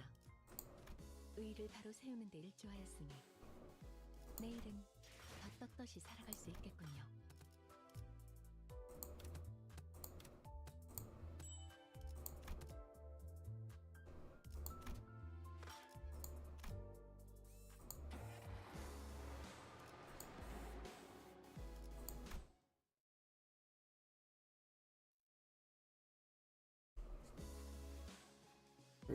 Well, now that that's over and done with, I would like the students to come gather around here. when I placed the sinners in a single file before him it began. The regular checkup is complete. You finally have enough data to compare your pre-employment statuses to those of your current selves. Which means, indeed, we're able to measure pre-employment combat capabilities as well. Oh, and what are your conclusions? Allow me to preface this by saying that there isn't much significance in establishing this particular hierarchy of power on a linear scale. Yeah, probably because of Don Quixote. Like I said, you're all equally mediocre at the present anyway, and... Oh, there's plenty of significance, alright. We've all got to know who's the big boss. But this is but a speculation of the worst case scenario. We must know that which one of us has the most right and authority to lead the rest of the sinners in case our executive manager becomes, due to some unknown yet inexorable circumstances, unavailable. Hey, that's... I don't listen to anyone weaker than I am. What if there's a reason I was the first one asked to introduce himself. There was a burgeoning interest among the sinners to see which one of them would be at the apex of this scale, worthy to be measured by their strengths prior to their employment. Yeah, it's obviously Don Quixote. Hey, maybe before I lost my memories, even I... Dante, don't. It is interesting how every collective has the desire to get the clear picture of the pecking order. A negative expression of this desire may even lead to juvenile behaviors among children, for example, stealing their colleagues' lunches for meager reasons such as scoring higher than they did on a test. You're not speaking from personal experience, are you? Thus, I believe that trying to conceal the outcome of the test from you would be quite meaningless. Each of your placements in that line, you are standing in significance that very order you were so curious to know. I did not wish to waste any more breath on this subject. There was a long silence. Then the sinners all simultaneously turned to look at the person standing at the frontmost position of the line. This has to be the longest, most awkward, most loaded silence I've ever felt in my life. What should I wish to hold shrouded in my fathoms? Yet I yearned still to convey that we were all more than meets the eye. There remains a certain abundance within my heart. Perhaps the tests of this day paint a picture of both of my qualities. Thus spoke I, Yisang. Yisang? I place trust in the faith that all of you shall one day sprout wings as I have. Yisang, it's the other way around. Ah yes, the line was made from my point of view. From here, the sinner wielding that oversized lance is the one at the front of this line. Well, you said some cool words, though. We got this, right? Yisang? Well, 'tis quite the bashful occasion, to be the center of such fervent attention of one such company. I wouldn't say fervent is the right word. Worried, maybe? I shall be vigilant. No one seemed to have any objections or doubts about who the strongest sinner was, given the earlier event. On second thought, it appears that it would be best if we left the command to Ishmael as we have done so far. Otis mumbled through gritted teeth. Forsooth, I'm in agreement. I am more partial to roles as a defending fixer or squire. It is often the case that such side characters enjoyed greater popularity since time immemorial. Very happy to see this discussion not coming to blows. Now, are we all ready to move on from this? Wait a minute. Aren't we all forgetting something pretty important? That's just how the world works, Greg. No one remembers anyone between the first place to the last place. I even forget my own placement in the order. Nah, I mean, fellas, I wasn't even a part of the list. Oh, were you not? Who cares, mate? That's all of us. Some people just fall under the radar. Big deal. Let's just get on with it. Hey, you can't just disregard me like swatting away a fly. I guess somewhere around my level, probably, or Heathcliff's. Ishmael replied in a voice that clearly lost all interest in this discussion. You're the sinner with that bizarre insectoid arm. We had no choice but to place you in the least favorite category of all researchers. Exceptions. Ugh. They really hate that, huh? In other words, you're a unique case that cannot well be placed in a list or a scale. To do so would be irresponsible. I'd say you carry a certain potential. That, potential, does that mean I could also be the first place if all goes well? It could very well be the reverse, given the definition of potential. Let not this query harrow your mind, Gregor. Your day will come. It was funny getting consoled by the guy who placed last.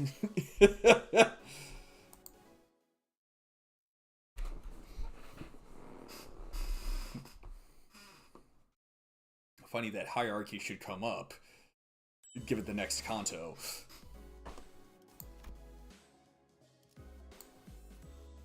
New classification codes?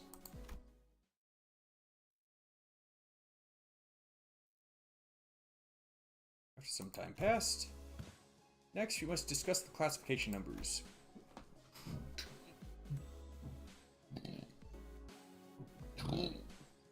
We have been assigning risk levels for distortions, just as we have for abnormalities.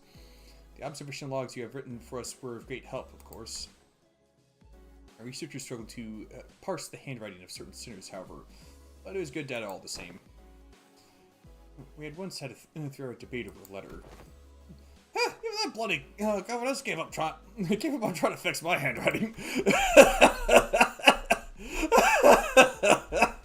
Heathcliff grinned proudly and wiped the side of his nose. As you must all be well aware, the current system of classification numbers has a rather significant oversight. Because abnormalities were creations of the former L Corp, our classification system had to be lifted whole from their system. However, the criteria by which the former L Corp measured the risk levels was the amount of their energy production.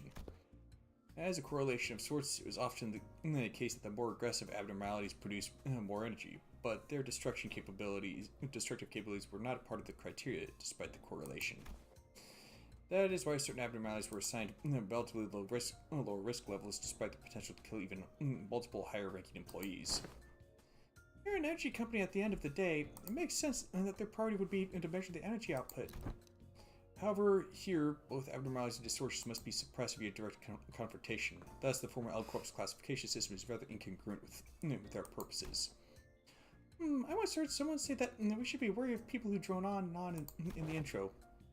Thus, it became necessary for us to reorganize the distortions, risk levels, and classification codes. Wow, how interesting. So whose job is that going to be? I am rather taken aback by the naivete with which you asked me that question. Us. It's us. Sinners without the right to refuse, was it? Wait a sec. Aren't you just uploading your own work onto us? A privilege given to researchers. Oi, don't be so ignorant, yeah? This is all just to, in order to research the distortions, right? We gotta... The other way around, assistant. Oh, we've got to do research into the distortions in order to solve them better. It's elementary shite. Hohenheim's really got you wrapped around his finger, you know that?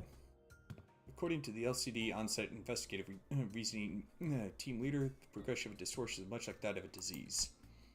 The fate of an abnormality waits at the end of the distortion phenomenon, after all. When a distortion progresses into an abnormality, all pre-existing individuality is erased, replaced with the totality of an abnormality. Thus, it is impossible to bring back a distortion that has already transformed into an abnormality. You no longer have that reversibility that they once had in the distortion phase. So, a distortion like that Time Ripper fellow will eventually become an abnormality too, if left untouched. If you're referring to the subject, key 6 pi 20-01, then yes. This is simply a prediction, of course. Because that particular subject is contained here, I cannot say with absolute certainty that its progression into an abnormality will be observed. Correct assessment. Oh, didn't Limbus Company collect the Time Ripper? We hoped we would, but T-Corp was very adamant about their claim of the entity, to the point where they refused to even sit at the negotiation table. I found the time-ripping ability quite fascinating, but sometimes I must know when to cut my losses, I suppose. Wait, so that something is the new classification code format? Indeed, because it is difficult to identify and observe the origin and the shape of a distortion, we decided to forego that information and instead place them within their synaffinities in the expected damage scale. Synaffinities. Pi must refer to Pigritia, sloth. It appears that the classification now mimics the classification of the Pecatula. They do indeed follow the same thought process, if we're being technical here. I wouldn't say it mimics it. It would be more accurate to say that as the Pectula are at once the origins of the distortion phenomenon and its byproducts, the affinities can be transferred one-to-one. What's the expected damage scale? Combat capability, I'm guessing. I remember them saying that the risk levels were determined based on the Enkephalon production rates, which is not the most meaningful information to us who have to fight them directly. It was a tad convenient to put a nebulous idea like combat capabilities into a singular numerical scale of power. Certain entities have idiosyncrasies and variables that may make such a linear measure quite meaningless. So instead we decided to measure the expected amount of damage that Limbus Company personnel might suffer should they engage these entities in battle. While this Time Ripper poses very little threat against the sinners due to your idiosyncrasies, the unique nature of their weapon means they can immediately deal a knife-fiddle blow to anyone from the LCC department with a single strike. That is why this distortion was given a rather high expectation damage scale of 6 from a scale of 1 to 10. Please do note that this is not a perfect system, and these values are there only as references. This standard be applied to abnormalities as well. We have plans to do so. Yes, risk levels and expected damage scales will be coming before their classification codes. Speaking of which, I have something to show you all. What is it?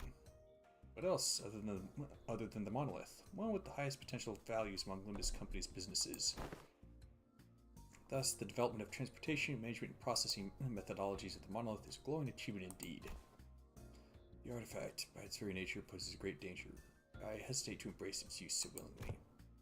A great danger? But would you say that we are beset by danger at all times? The arbitrariness in deciding how dangerous something is comes from the degree to which it poses a risk. As you must already know, the monolith here is a device that can force distortion. It is scattered throughout the city just like the Golden Bough. At first only in possession of the fingers and the syndicates of the backsuits, to now being controlled by companies both large and small and nameless. Like a plague. What exactly does the monolith look like? Does it look like some gigantic black tablet?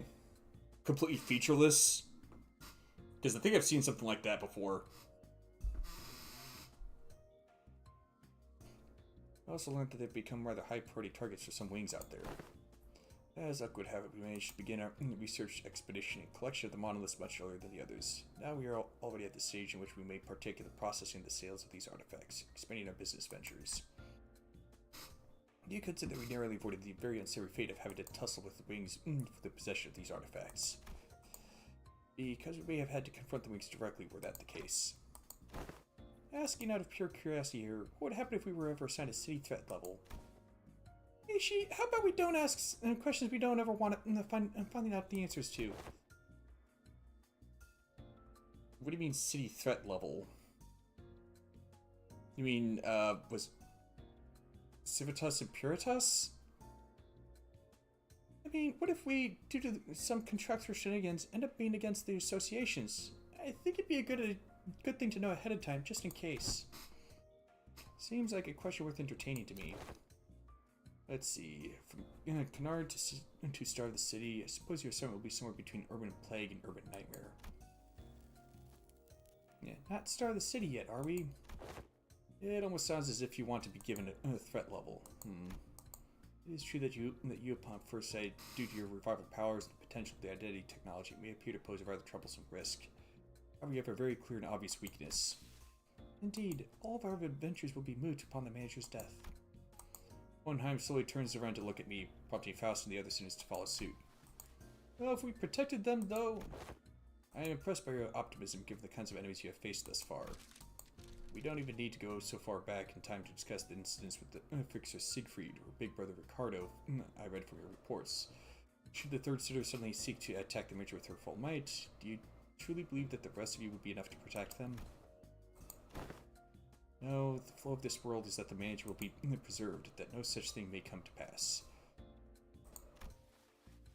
That's enough, Hohenheim. Any further divulgence and Faust will open a disciplinary committee to discuss the consequences of careful and careless words. Not there yet, are we? Very well. Whichever is the case, you do have the potential to become a star of the city threat at some time in the future, but do remember that it would be best if you could avoid that unfortunate designation. Please don't forget that this is only true so long as you have Limbus Company's backing.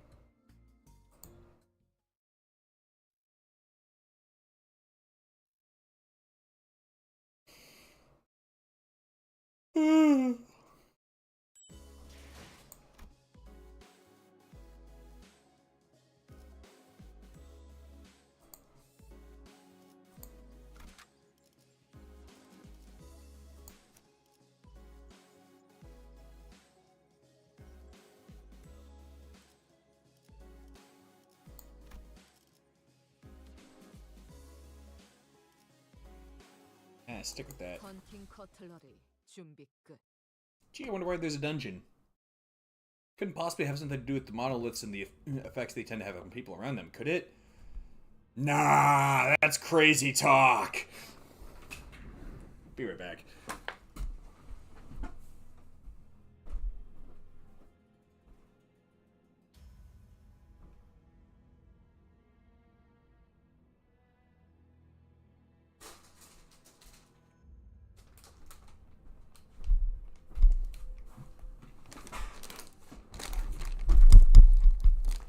Sojiro, I hunger!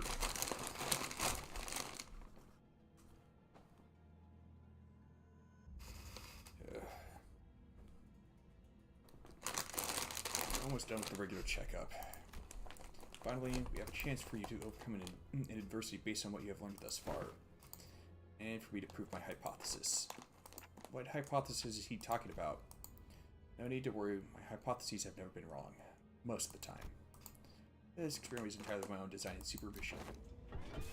And I will faithfully follow my own pure curiosities. Okay, I was joking about guessing what the monoliths looked like. I'll faithfully follow my own pure curiosities and instincts as a researcher. Guys, I have a feeling we're not gonna like where this goes. Now, do you see this monolith here? Yep, I do. That's a monolith, all right. But don't you worry. My researchers will be the ones to activate the artifact. Activate the artifact? Not on you. Relax. I understand that none of you would be willing participants to this experiment.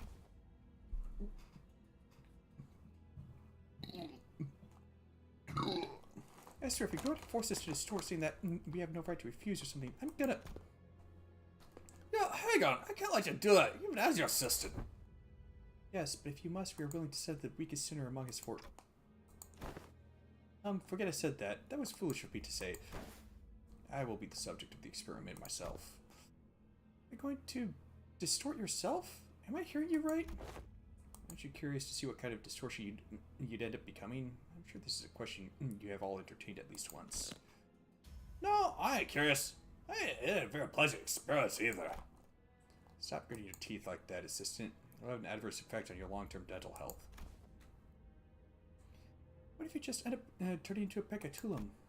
You could end up becoming a Pekatulum, just another one of the fodder we slaughtered our way through for the tests earlier. You're risking that? It is indeed a possibility. It would signify nothing more than my own limitations. Just a mediocre shell. If such an incident comes to pass, these employees would transport me to a containment unit. We made a bet on what kind of Pekatulum I would turn into. He bid on Goulet, I on Invidier, and her on Pigvitier. But how could you think about it like this? If I were to become a Pekatula, it would be akin to losing at a game of chance. Of course, what counts as a loss may depend on what I, at the present time, consider to be losing. The mere fact of turning into a Pekatulum leaves me of any value to life. I'd say he was being too hard on himself, but that felt like too simple an expression to describe his tone.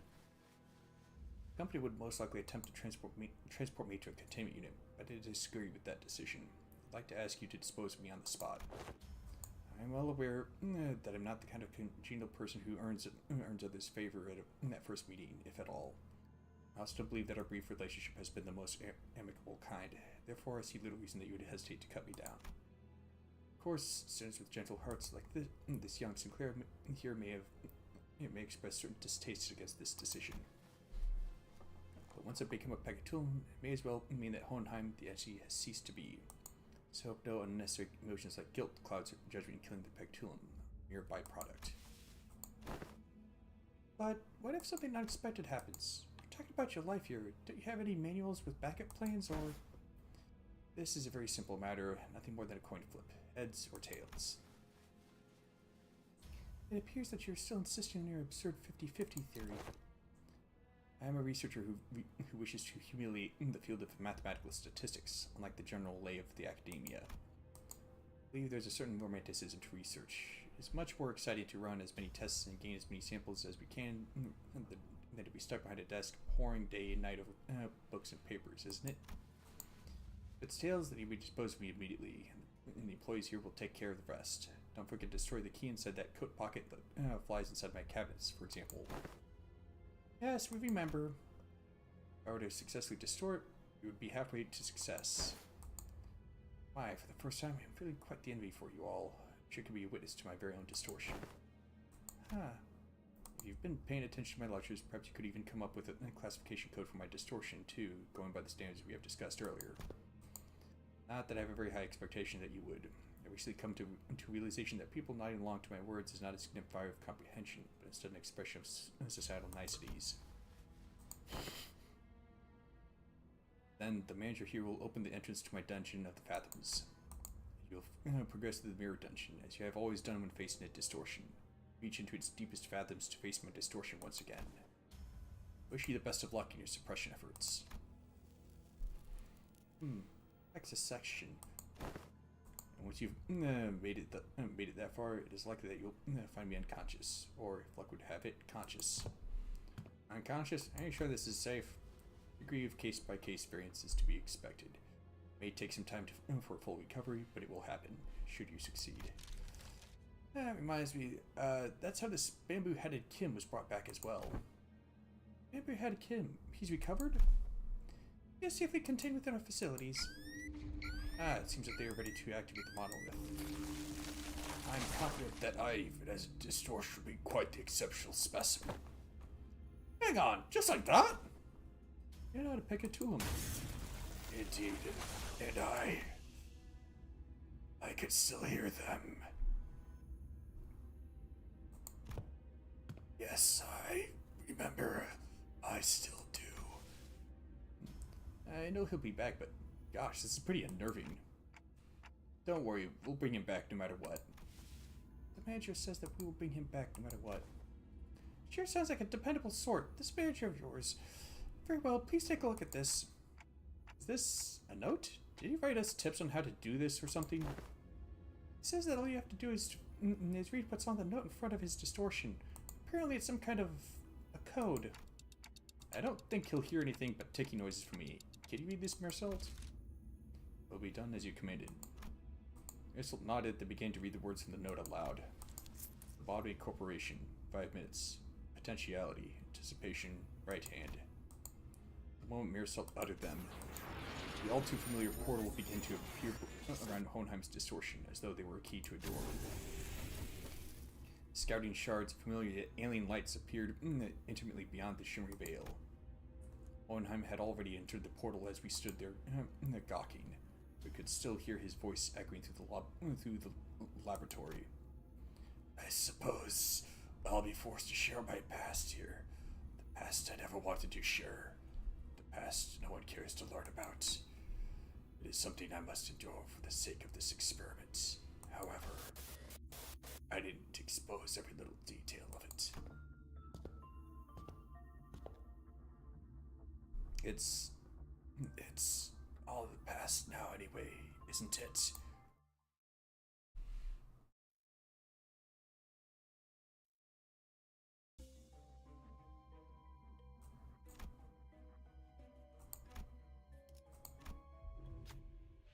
Let's see, we found ourselves in a room that appears to be a workshop of ego gears.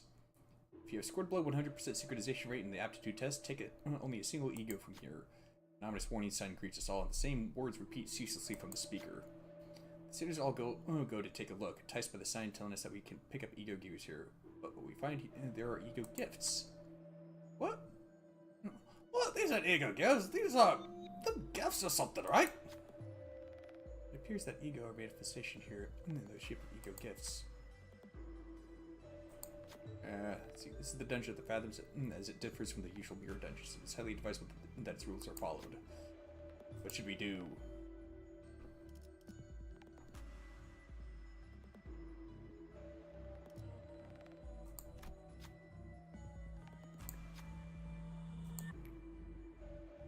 Oh! I didn't even know that would get me a rupture gift. Nice!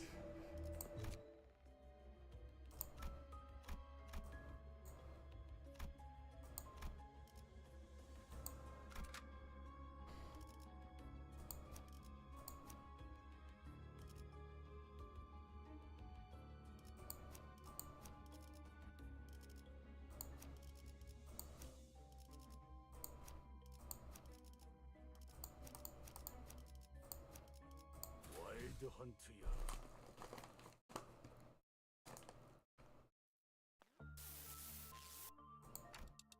What's going on with them? Good. It appears that I can sense these with my own will, at least to a degree. Your mission here is to classify my distortion, reach the end of this dungeon of the Fathoms, and bring me back. Your mission, however, does not involve digging into my past. That says, it appears that we have a passing familiarity with this place. You, us. What is it that they seek to convey? I don't believe any level of proper communication will be feasible, given that you are in a dungeon of the Fathoms. Well, then do something about it! I regret to tell you that the setting of this dungeon is out of my hands. Had it been up to me, you would have manifested a place that was much more fascinating than this. Like that library fated to have every book in existence. Fabled to have every book in existence. You used to work for the Lobotomy Corporation? One of my past careers, yes. Us.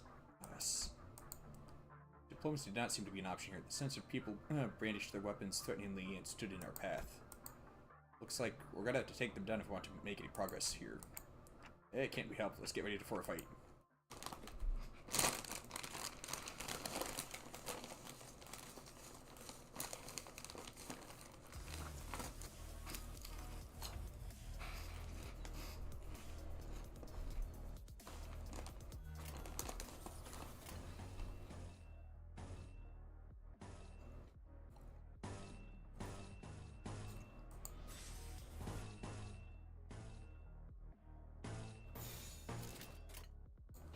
자, 저를 잘 생각해보라기를 바란다. 저 해충들을 도려내라. 묘야.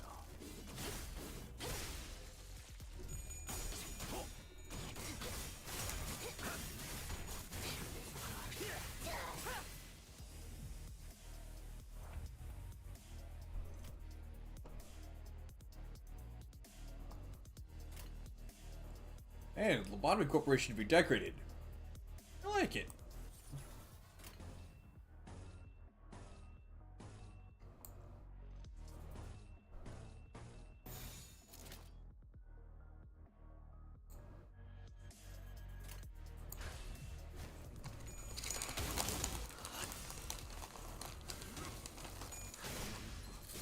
물넘고 꺾고 제쳐라.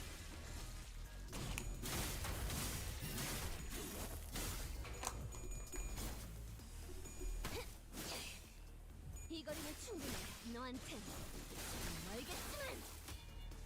고작 이 정도 탕류의 허덕이야. 쪽방향이 아닐 텐데.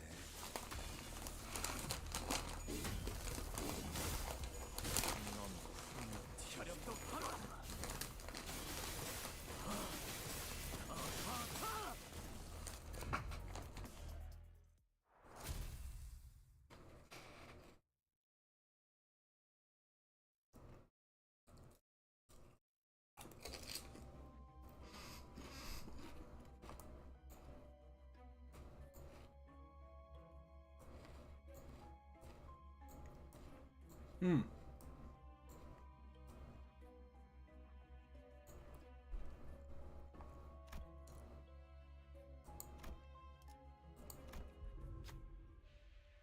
Came across a group of researchers passionately poring over various documents. Having a debate about two subjects, emotions and flame. Regular flames don't seem to hurt the abnormalities very much, so why does this work, I wonder? Perhaps a greater degree of wrathful emotions opens up the room for the fire's heat to touch abnormalities and distortions, both entities of the unknown.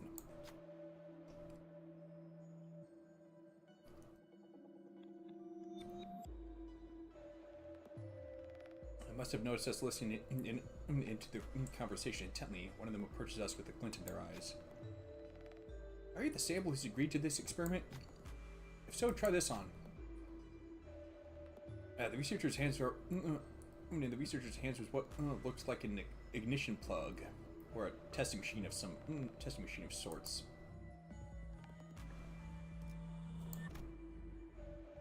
What's the worst that could happen?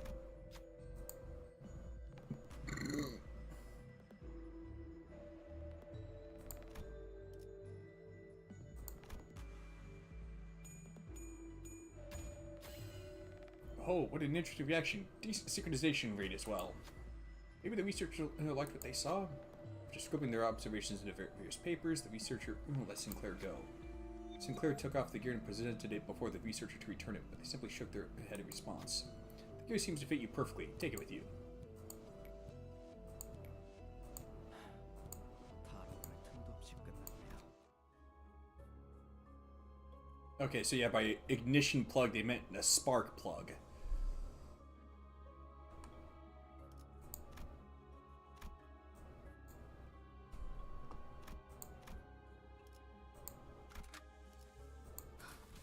준비한 대로만 하면. So, how do we know this guy's actually distorted? He doesn't sound any different from his usual self. Sanity degradation due to distortion affects every subject differently. I mean, yeah, but censoring his own fathoms? But, Hohenheim, you're in a dungeon of the fathoms. We'll see through it with Dante's powers, whether you want to show us or not. You make a fair assessment. How about this, then? If you are to see them anyway, allow me to save you the trouble and give you a quick rundown instead. Come visit me as soon as you finish watching my tale. This tale began when that man walked into my laboratory. Yes, I had a personal laboratory all to myself, one of the few perks of being an elite researcher. This guy's just telling the story however he wants to, isn't he? Mr. Hohenheim. Let me think, I don't quite remember what he looked like. Something like this, perhaps? Whichever is the case, I was planning to censor his appearance anyway. I think that's just said. Yeah, control team. Or maybe not. Hey, I wanted to talk to you about something. Stop, are you here to express your displeasure with me? What now? If you are, do let me know. From the get-go, I had a feeling it was about time this would happen. 3 months, not a bad record for working without a workplace conflict. Oh, if this is about quitting, then you would find a much better audience among the human resources team. No, I mean, I'm just here to thank you for picking me, some dude from the backstreets, to work here. I heard it was you who made the hiring decision. I don't know how to put this, but you're the only one who saw my, what's the word? Yeah, my potentiality. You saw something that no one's cared to look into before. You know what I mean? But it had nothing to do with something so grandiose like his potentiality. Wing does not hire people from the backstreets for something so insignificant. While this information has never been publicly available, the Body Corporation's primary criterion was trauma. Yeah, have you seen the collaboration egos? Yes! Or at least I saw the trailer. My main question is whether or not any of them have healing capability. Even if it's not on the same level as Fluid Sac. Candidates with horrible, insurmountable trauma were often favored by the company. And in an indirect way, it was only natural that we begin to favor candidates who originate from the back streets. Your greetings are acknowledged, Jimmy. Now feel free to leave my office. I ain't Jimmy. Anyways, I've been meaning to ask Mr. Hohenheim, why do you always enjoy being alone? It may come as a surprise to you, but I'm very adept at spending all my time all on my own. It is one of the hundreds of distinguishing features that set me apart from ordinary men. Say, don't you need someone to be like your loyal right-hand man? My right hand isn't doing just fine, thank you very much. You believe in potentialities, potentialities, Hohenheim? What an unrelentingly stubborn employee he was, even in hindsight. Thanks to you, I do. And I've been thinking, if I keep at it, one day I might even find myself living large in a nest, changing my world little by little. Kind of like how a thing like me managed to snag a position here at Lobotomy Corporation. So I'm thinking here, I want to stick around in your circle. To bring such a drastic change to one's life is the realm of feasibility for an exceptional researcher like myself, indeed. But you are, like most of the rabble, painfully average in most qualities and therefore unlikely to be the moving force in that change. I have no faith in universal things like potentialities. I have faith in myself and myself alone. Besides, I'm not very partial to mathematical statistics like the probability theory anyway. So I'd like to keep both my right and left hands as my own. Have a nice day. Want to know something about me? I'm the kind of guy who doesn't really think about things. Action before deliberation, you get me? Ah, thoughtless and carefree. Possibly the only merit to be found in those who originate from the back streets. Was that a thinly veiled threat of physical assault? No, I'm talking about the new Abno that just got shipped here. It's a tricky one to manage, I'll tell you what. It reads your mind, screwing up all kinds of strategies or whatever, as long as it's based on hard logic. Want to shoot for the Department of the Year award together? Seem to be rather skilled in the art of transactions. One of the few merits found in those originating from the back streets. I'll admit, I suppose I was overcome by a certain ennui back then. In hindsight, it was foolish for me to engage in such inane conversations. You live us. Ah, the remnants from my past come to haunt us. Perhaps it is I whom they truly wish to hurt.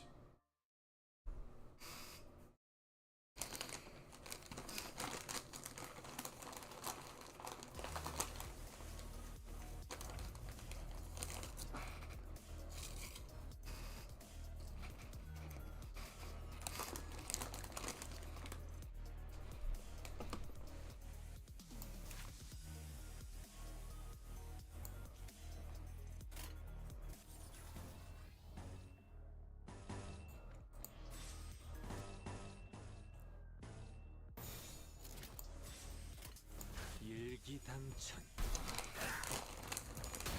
그쪽 방향이 아닐 텐데.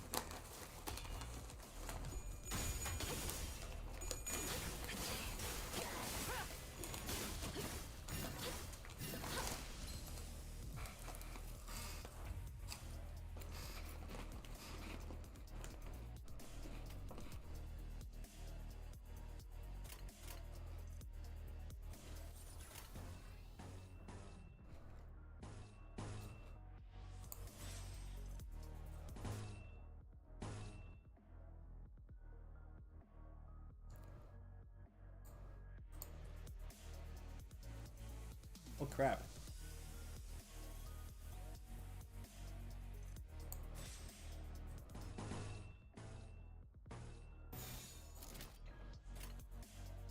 목을 콱 물어버리자.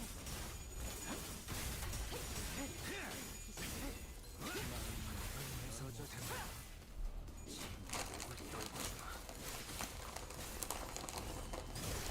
넌 꿈을 틔울 수도 없겠구나.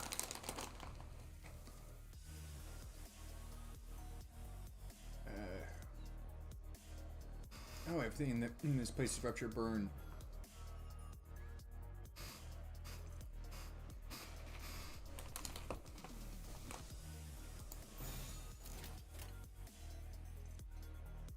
날개를 펼치고 12세기 발톱을 걸어. 깨우치시게. 누구 하나 이제 깨우치시게. 바람 불어오는 대로 짓밟아라.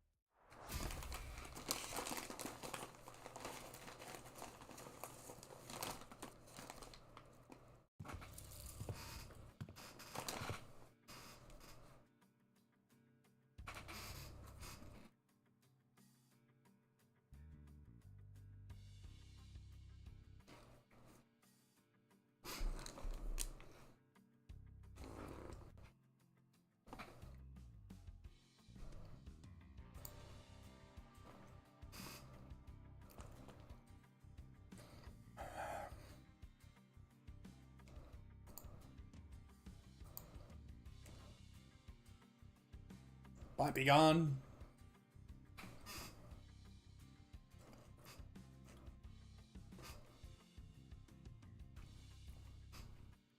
It's finally here, the Department of the Year award. Indeed, I've finally done it. I had some minor assistance from you, of course, and some other employees. Come on, admit it. Don't you notice that a lot more employees are saying hello, good morning, and what have you, and what have you to you in the hallways compared to when your reputation was a bit, you know, well, because I'm just that good of a right-hand man. I admit that you're intuitive and spontaneous. I was of some assistance when it came to identifying certain observations among abnormalities. This is the potentiality I was talking about, man. Same thing you saw in me when you decided to get me on board. Apologies for ruining the moment, but the next few years quickly and busily flew by without much trouble. Of course, we picked up ourselves a few more Department of the Year awards, some promotions, and some collaborative researches. And all things must come to an end. The infamous fall of the Lobotomy Corporation, for one. Us. So I don't suppose you have any trouble hazarding what they're all telling me, even as the words come out fragmented. Left us. Nothing but words of endless resentment. You left us behind. The fall of the former L Corp. I remember what Miss Yuri told us. The site crumbled in an instant, trapped employees in there with the abnormalities. What is this sound? The whole structure's quaking. What the hell is? Initiating site burial in 100 seconds. Any remaining employees must immediately evacuate the structure. Counting down. 95, 94. Pretty sure there's only two of them that are going to be healing, that being Faust and Gregor. The escape pods to the surface are here, but there's only one seat left, saying that the next one's in 5 minutes. Listen closely. The risk of sounding rather callous, I must inform you that the chance of survival in cases of crises such as this is usually granted only to a very small minority of those affected. Some who prioritize the fairness of the process may send a primitive message such as drawing loss to see who gets to escape. In more barbaric groups, the survivor would be decided by none other than the rule of might. However, I'm glad to find myself among those who are on the inside of intelligence. So I make this argument a suggestion before you. Compare yourselves, whose sole vital purpose in life is clinging to your mediocre office jobs and making good on your debt payments. Me, who has produced several groundbreaking epochal theses and research results at such an early age, whose life, in your eyes, is of greater worth. Yes, and that is how this tale ends. The compound collapsed 90 seconds later. I left the employees of my department behind and boarded the escape pod elevator and survived. How could you, without even a hint of remorse? Wrath is a hideous emotion. I am here today only because I have always maintained a cold, rational head. The L Corp branch within Hohenheim's Dungeon of the Fathoms begins to crumble. It almost appeared as though his heart was crumbling as well.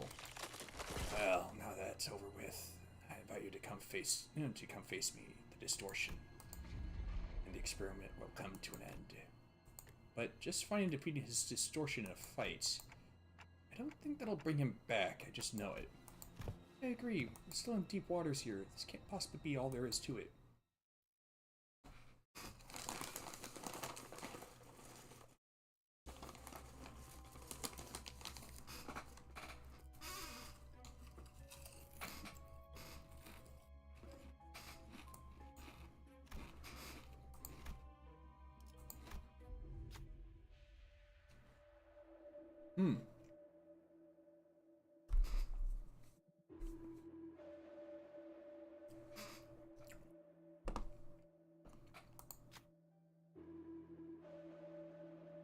Seeing huge ferry flows toward the wiry ancient branch of the tree and softly lands on one of them. Branch team of the ferry sways as though to entice us to get closer to them. Bright, countless yellow eyes glimmer from the shadows beneath its roots. What a beautiful specimen, this Fey Lantern. Finish observations? I've been learning a lot about the abnormality lately. Still a lot of unknowns, but still. Speaking of which, here's a pop quiz. What ego gift can you get from the Fey Lantern?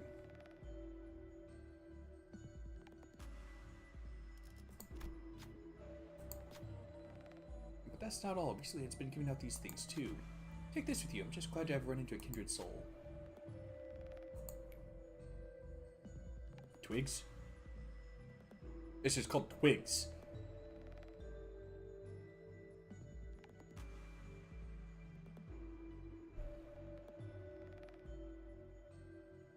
Hmm.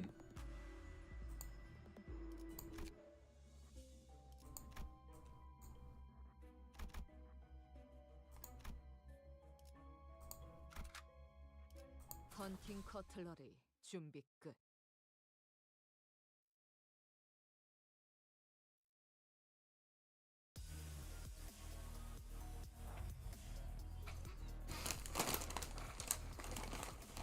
Hmm.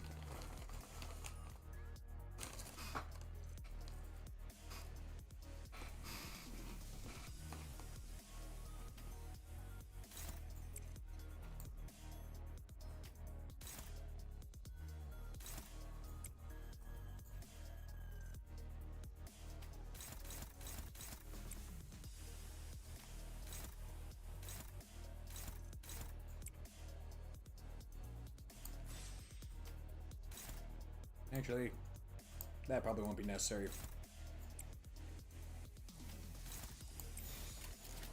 날개를 펼치고 발톱을 걸어. 목을 떨궈주마.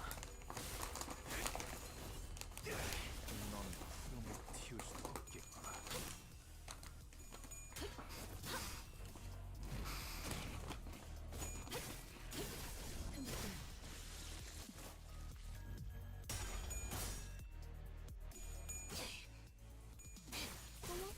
몰라 생뚱투성네.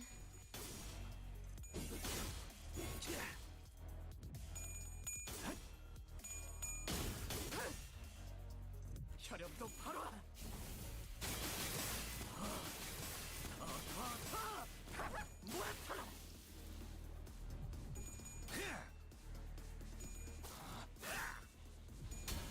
그쪽 방향이 아닐 텐데.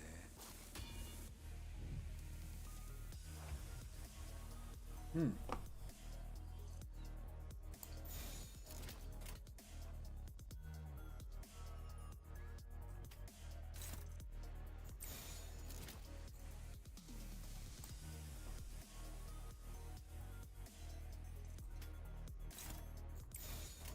날개를 펼치고 12세기의 발톱을 걸어.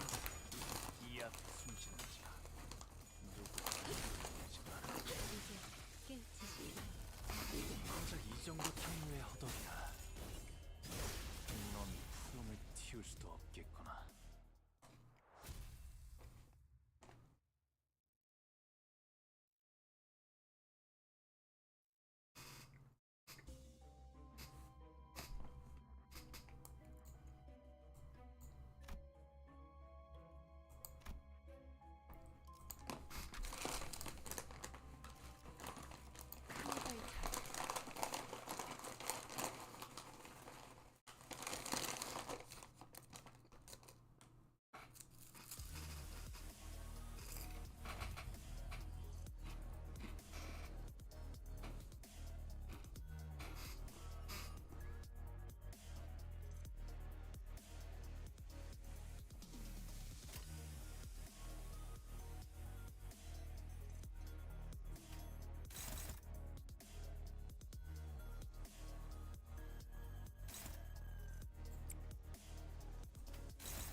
Hmm.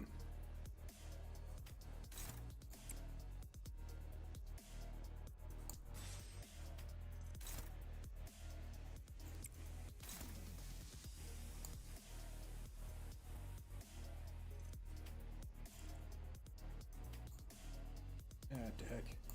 Ah!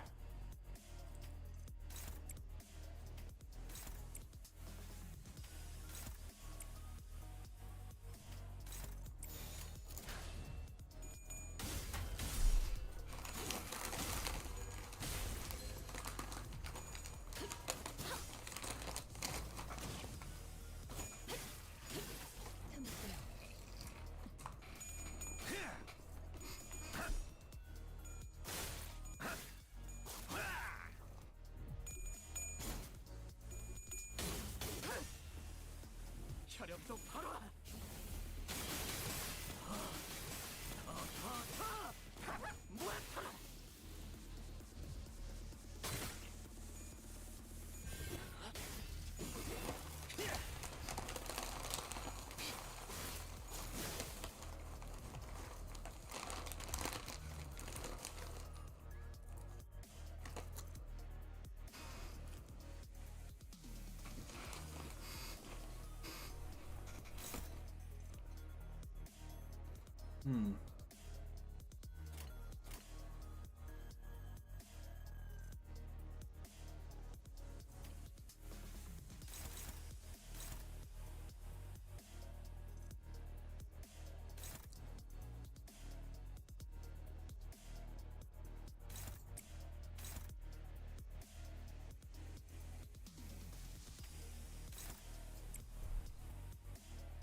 목을 콱 물어버리자고. 명한다. 이 안에 숨쉬는 자 누구를 살게 보내지 마라.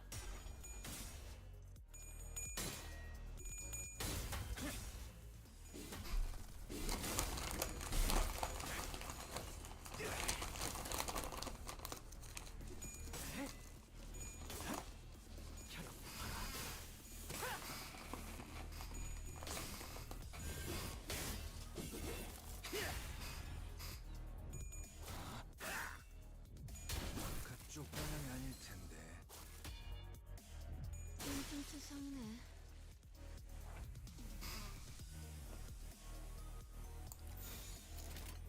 목을 콱 물어버리자고. 이제 깨우치시겠네. 넌 푸름을 틔울 수도 없겠구나. 이 거리면 충분해. 너한텐 조금 멀겠지만.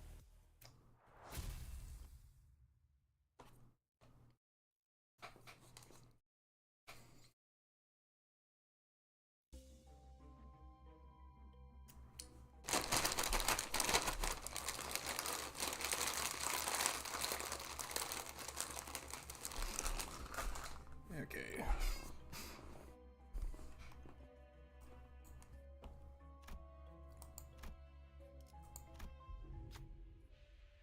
Several messy, frantic letters are carved into the wall with knives. You can practically feel the sheer horror and desperation of their writers from the wild letters. On close inspection, the deep marks all tell a tale written in terror.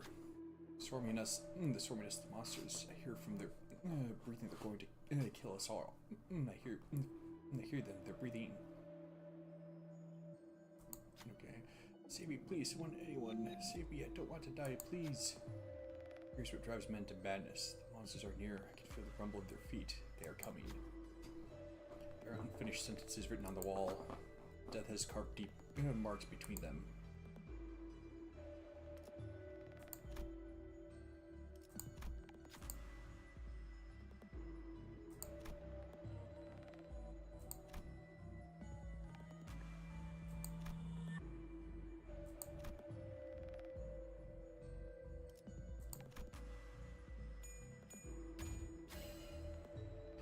Notice something Rodion points to an area on the wall. There's a small crack between the countless scribbles of letters. I carefully reach my hand to the opening and... I can feel the tip of my fingers brush against a card. Someone must have hid it in there. This might come in handy later. 봤어? 이런 건 다른 뱀들보다 내가 더 잘한다고.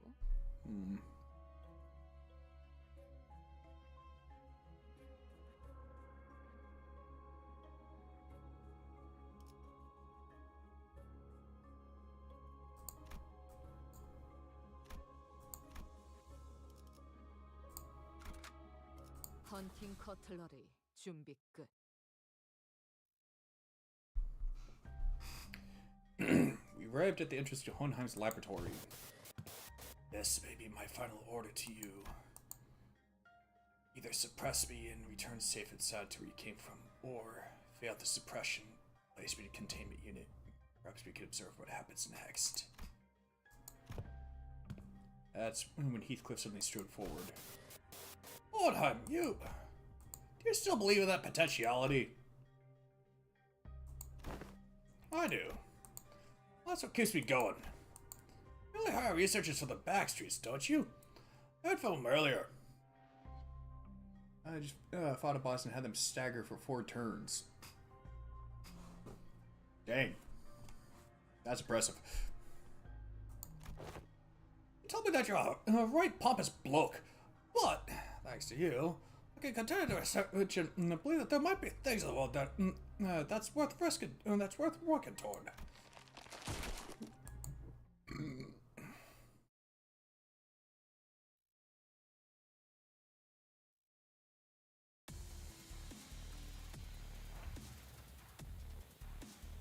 The heck is this?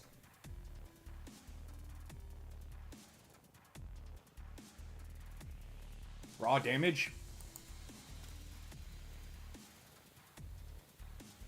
Let's see. Turn start, gain 3 stack.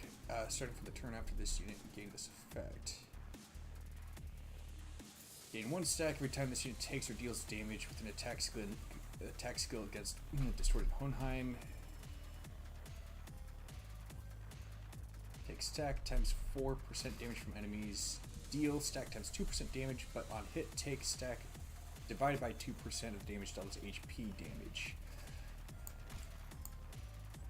Oh.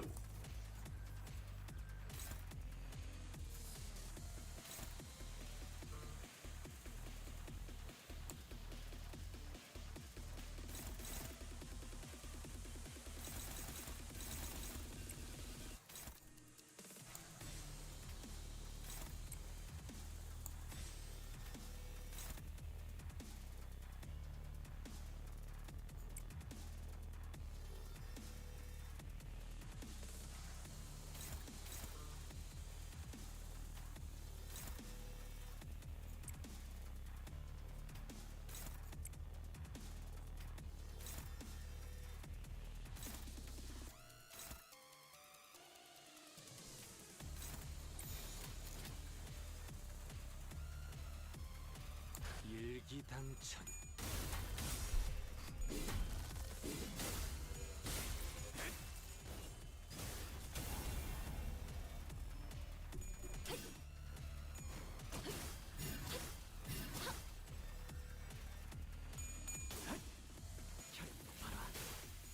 I like the remix of the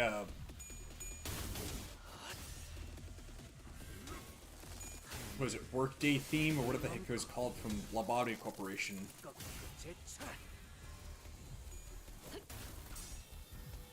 이 거리는 충분해. 너한텐 멀겠지만. 그쪽 방향이 아닐 텐데.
cool.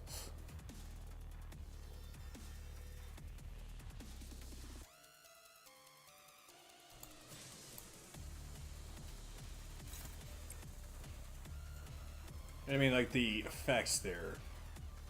You can't deny, it looks pretty dang cool.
Trigger extraction sequence. Yeah, I got a better feeling about this.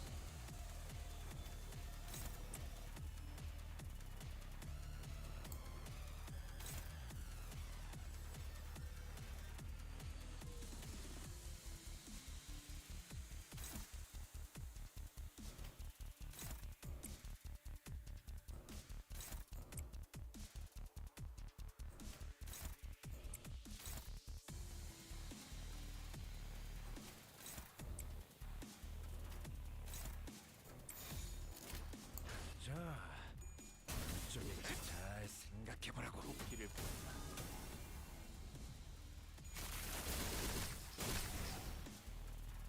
저 해충들을 도려내라.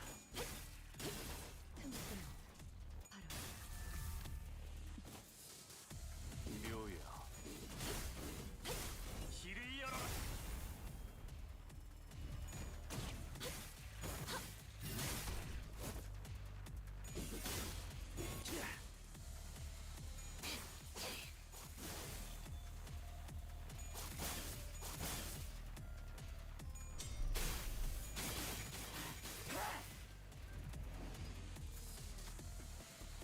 Plagues your mind, Manager. Your suppression efforts seem to be smooth sailing. That is exactly as you have seen, Manager. Save for a few parts that are censored. Concealed nothing from your view. I don't believe I have committed any wrong by escaping that place alone, leaving the others to be buried there. Of course, it may be reprehensible from a moral standpoint, but why would anyone ever look at it from that perspective, Manager? Especially when you are well aware that in the city, such a perspective is entirely irrelevant and worthless. I can feel his gaze on me. Like you said, the suppression is going well, but this feels wrong. That it shouldn't end like this. What should I tell him? What is Hohenheim trying to hide from us?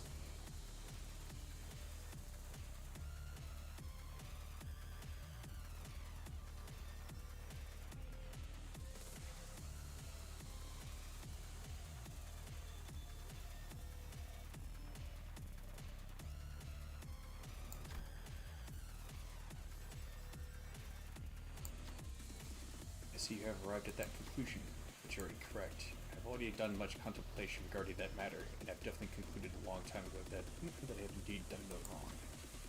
Let me say this in advance that I am a rare breed of researcher who detests the study of probabilities and statistics. I, Hohenheim, am not the kind to make irrational suggestions such as drawing lots to see who gets to survive. I'm not the kind to partake in barbaric contests of strengths to survive either. Indeed, there is no other recourse. Really, there's no possibility whatsoever that they might have forced you into there? My only option was to come up with an argument that was ultimately vain before the urge to survive, arguing for my survival on the grounds that I was the most useful one out of us all. However, they all made a rather objective decision for me. They overcame their base desires for mere survival and made a forward-thinking decision for the future. So no, I have no reason to believe what I did was wrong. This shouldn't be wrong. I didn't do anything wrong. This wasn't a sin. Even as Hohenheim defended himself, it seemed as though some sense of responsibility was pulling him down. Especially those last words. I could barely sense his usual air of confidence.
Did I just lose Sinclair?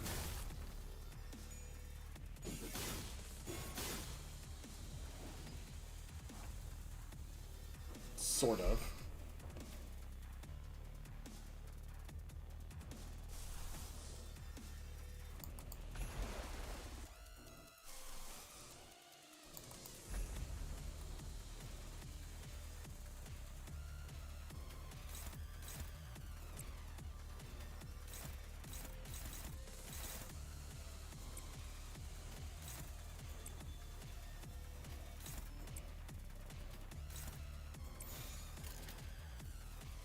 목을 콱 물어버리자고. 모험하군.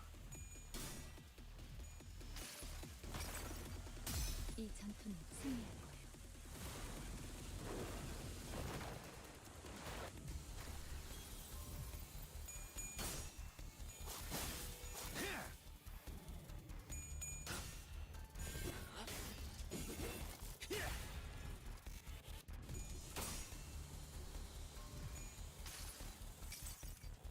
기록에 따라 당신을 반드시 집행하겠습니다.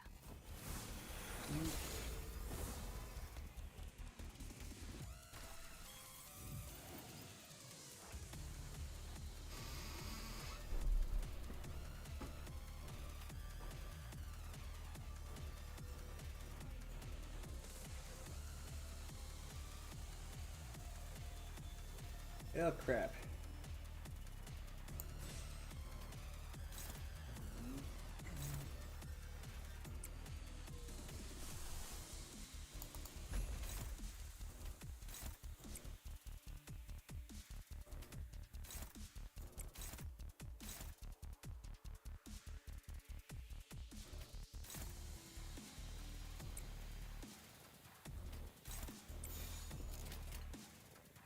불가 위압. 막아내지 못해.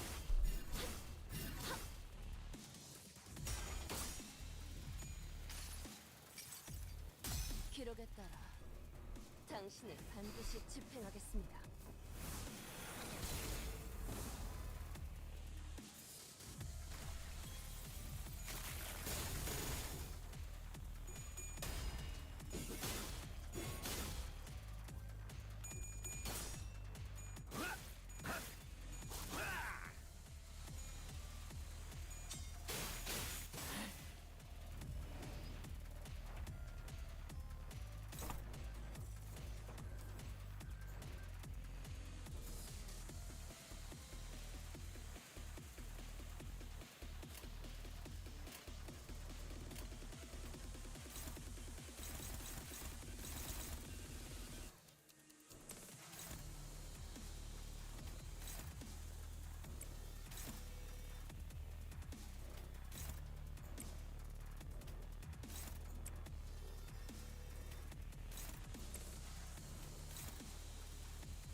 날개를 펼치고 발톱을 걸어.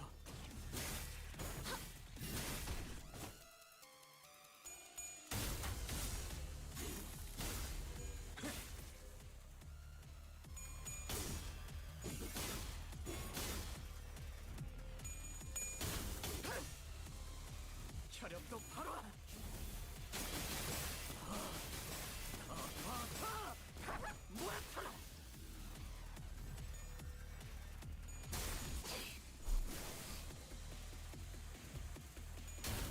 그쪽 방향이 아닐 텐데. Woo! 190. Nice.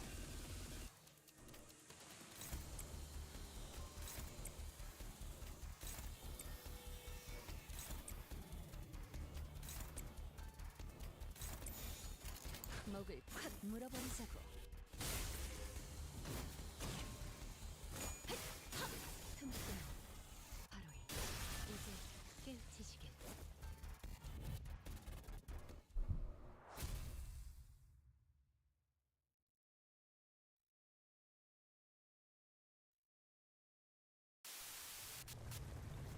The escape pods to the surface are here, but there's only one seat left. They say that the next one's in 5 minutes. Look, I don't actually believe you hired me because you saw my potential or something like that. But I want to believe that you found the hope and potentialities because of me. Hope and anticipation that we can make things better as long as we keep at it. I can't leave you all behind. I just can't save my skin without everyone. This is what a right-hand man does, isn't it? Take my potentiality you found and rise. Take it with you to the surface. But you, Johan, what about you? Well, maybe next time. Some other time. Wrath is a hideous emotion. That is why I did nothing at the entrance of that branch. Only remembering nothing more. Remembering the ones I've left behind. I can sense the dungeon of the Fathom slowly beginning to close. Sometime later, I've returned safe and sound. Welcome back, boss. To be frank, I once wished to be someone like yourself, Heathcliff. What are you talking about? We don't want Heathcliff to be like Heathcliff. Because it's not easy to put my faith, not in games of numbers, but in those slimmest potentialities of the world and continue to exist. Now, it's not very befitting as a researcher to be so, but it is quite the romantic attitude for a human to embody, is it not? Well, the experiment is over. It was a huge success, all thanks to us, right? No, it was a failure. I established this hypothesis as that the sole answer was to hold a firm belief in the self and nothing else. Had my hypothesis been correct, I would have remained a distortion. So I'd like to extend my gratitude to all of you. Thank you for making me fail. It seems that the classification for my distortion was He 5 Sue. Disappointingly mediocre, but I don't suppose it can be helped. The world is a place where we must find the way of potentiality among the mediocre, after all. Let us move on now. Mephistopheles is prepared to depart. Hohenheim's researchers waved at us. We'll meet again, right? Ew, no thank you. Everything has an end, so do consider this to be our final meeting. By the way, I'm not certain, but I think his name has significance to the play of Faust. Mostly because of the Full Metal Alchemist. It's probably not a coincidence that the original homunculus was like this ball of darkness in a flask. Probably not unlike what the homunculus in the play of Faust was. And that let's see, if I'm not mistaken, the assistant to Faust who created the homunculus, that character's name was actually Johann. But in Full Metal Alchemist, the assistant, I guess, to the person who created the homunculus, because the person who created the homunculus, their name was never given. But the person who helped create the homunculus was by providing his blood. His name was Hohenheim, and he did it becoming Edward and Alphonse Elric's father. Everything has an end, so do consider this to be our final meeting. Down in the last exchange, this guy. The last thing we saw before leaving, before the portal activated, were the LCE researchers pushing up their glasses in our general direction. Though I'd only taken a step or two, the entire world around us seemed to transform, lighting us back inside the transportation instrument. Now that I think about it, we didn't even get to learn why Gregor's bones made those cracking noises. All we learned from this experience is that the students have all become mediocre, but they each held certain potentialities within themselves. Each of us mulling over the events at the LCE, we returned to the bus where Khan and Virgilius were waiting for us.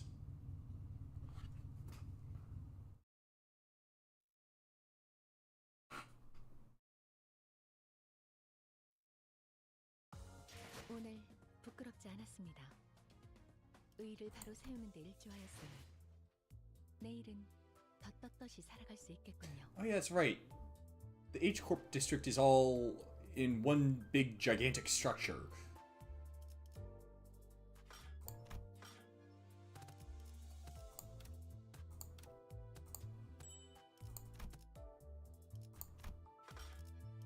How much threat does that put me at? 걸어가는 동안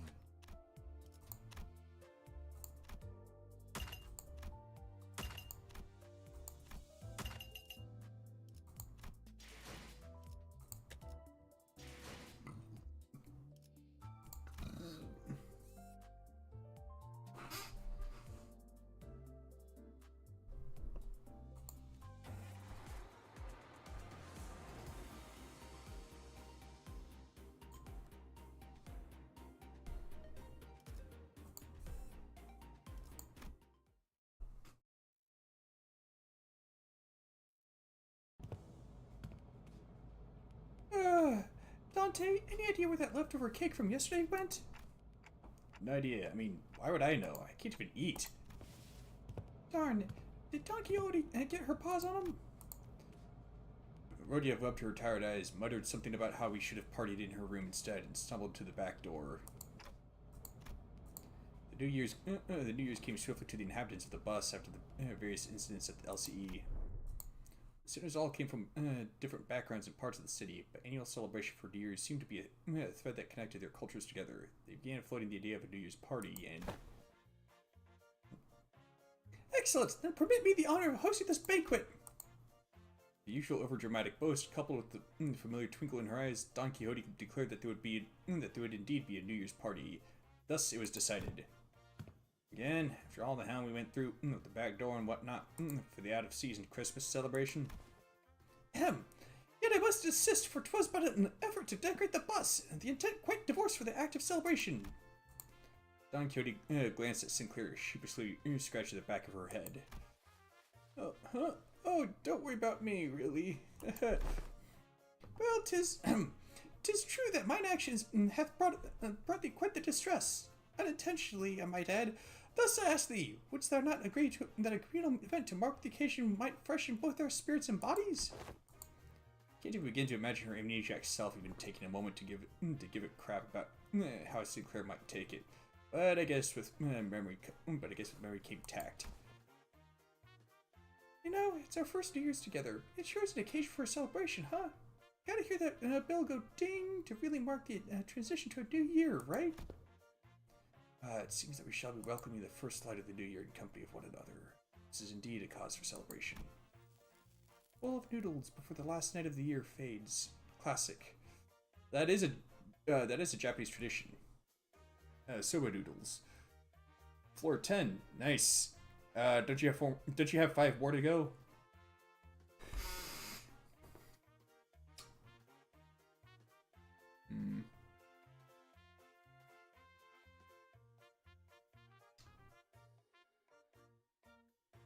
Huh.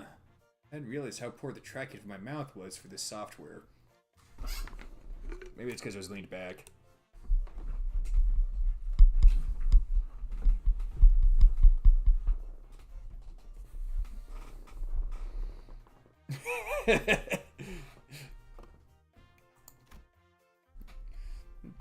Such bubbling enthusiasm from you warmeth mine own heart. Technically, I only need to do 5 to claim the reward. True. Forsooth, the grandiosity of this baker shall be one for the books. Fireworks most brilliant. Enough delicacies too. When's our next stop? Nephew will be running non-stop for 3 days at least. Only dum-dums stop on a fast road. So she says. Virgilius muttered with his usual sardonic edge, one fist under his chin. Fie! For next year's celebration, the banquet shall be prepared ere the promised hour. Don Quixote's idea of a grand banquet depressingly fizzled into nothingness, but Rhodia brought out the cakes and cookies she'd stashed in her room so we could at least hold a small celebration for the New Year's together. After that, we all stayed together, watched the New Year's first sunrise briefly paint the city in gold, then retired to sleep. When everyone woke up, rubbing their tired eyes, the world outside the bus had completely transformed. There was a behemoth of a structure, bizarre in its presence, and its walls seemingly made of gargantuan steel plates. H Corp? Students began to voice their surprise, appropriately so, as what came into view was different from any of the nests we'd passed by on our journey thus far. Is that massive structure all one building? If that whole thing's a nest, what the hell's the back streets? That's big enough to cover H Club's territory and then some.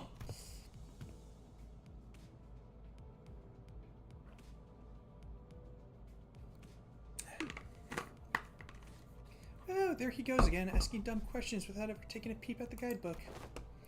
That's not the nest. That huge box you see over there, that's District 8. We call it Hong Yuan, the vast garden, here at H Corp. The nest lies within the center of the structure, the back streets without. Ah, so they squeeze the entire population of this district in there?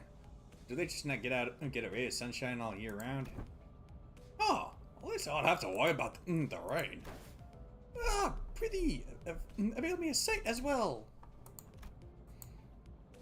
As the sinners began to gather one by one at the other side of the bus, stirred awake from their late night's rest, I felt my gaze drawn toward Hong Lu.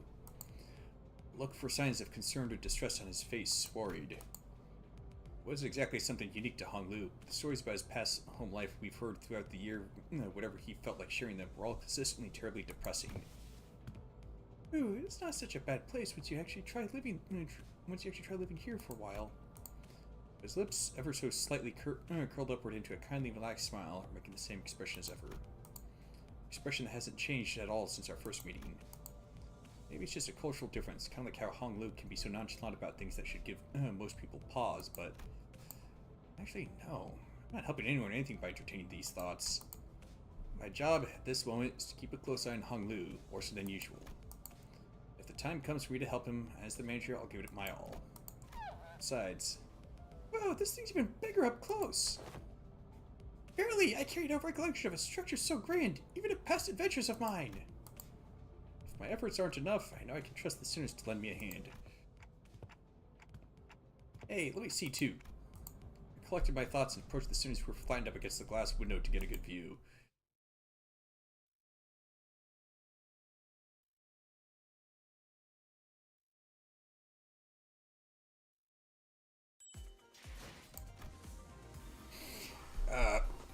By the way, I remembered something.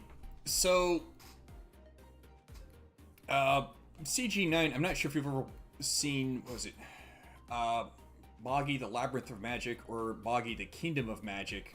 But there's a character in both series. The latter basically picks up right where the previous one ends. There's a character in both series who very clearly hails from a Far Eastern country. In fact, it's indicated that it's at least the counterpart to China, who clearly comes from royalty, wields a Kwangdo as a weapon, has mismatched eyes, one of which is a pale bluish color,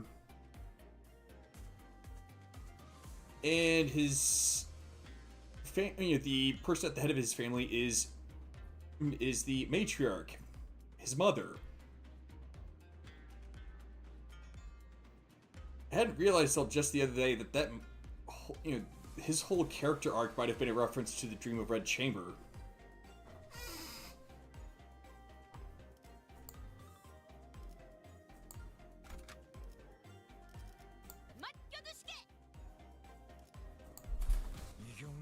Why is everyone involved? 숨어들기 나쁘지 않군 거래. Once we left the bus, is his name also double meaning? I'm not sure. I'd have to check.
Looks like it doesn't have a double meaning.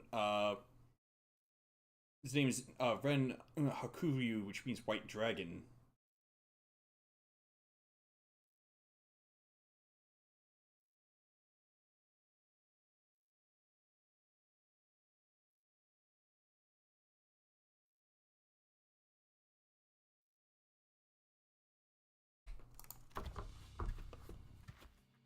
Oh man, can't believe we had to get off the bus here.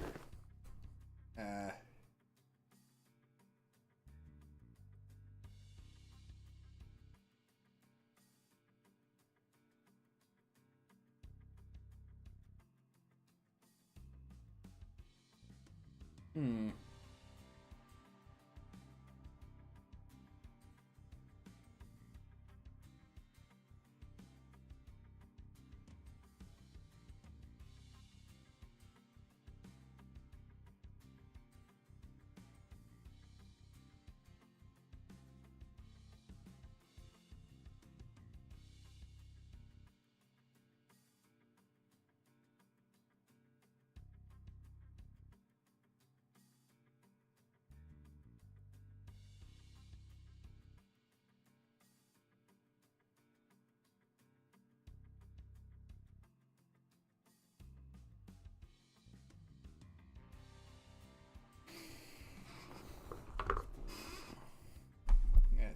We have to make a formal complaint against H for this crap. What the hell are they thinking? Doing shouting construction work at the entrance to the highway that leads straight into the nest. I feel like I missed something. I guess not. Any causes there may be to such construction projects, yet perhaps an early warning sign ere our approach to the site would have been a sensible. Were it not for young Khan's most valiant drifting, I shudder to even imagine the terrible possibilities. It would have been a most awful end to an adventure. It's no surprise that the sinners all had a piece of their mind to speak. As we drove up to the entryway, we unexpectedly came across a mess of badly put together steel plates blocking our path in the middle of the road. Khan quickly spun the bus around, which meant that everyone ended up being thrown about like rag dolls. Good thing there's another road off the highway that leads into the city, right? I bet Khan would have tried to reverse gear all the way back to the last interchange. But looks like we'll be going through all these winding alleyways to get to the nest. It's so dark in here. We were greeted by a dark street upon disembarking from the bus, illuminated only by faint strands of light. It's immediately obvious that we found ourselves in the back streets of H Corp. Looks pretty impressive on the outside, but so different with the other back streets inside, eh? Yep, it's a familiar sight. Gotta say, it's getting real old. Not about that, the signs are in Mandarin. As these, the nest of this district shrouded in such darkness as well? No, these particular sites are limited to the back streets of District 8.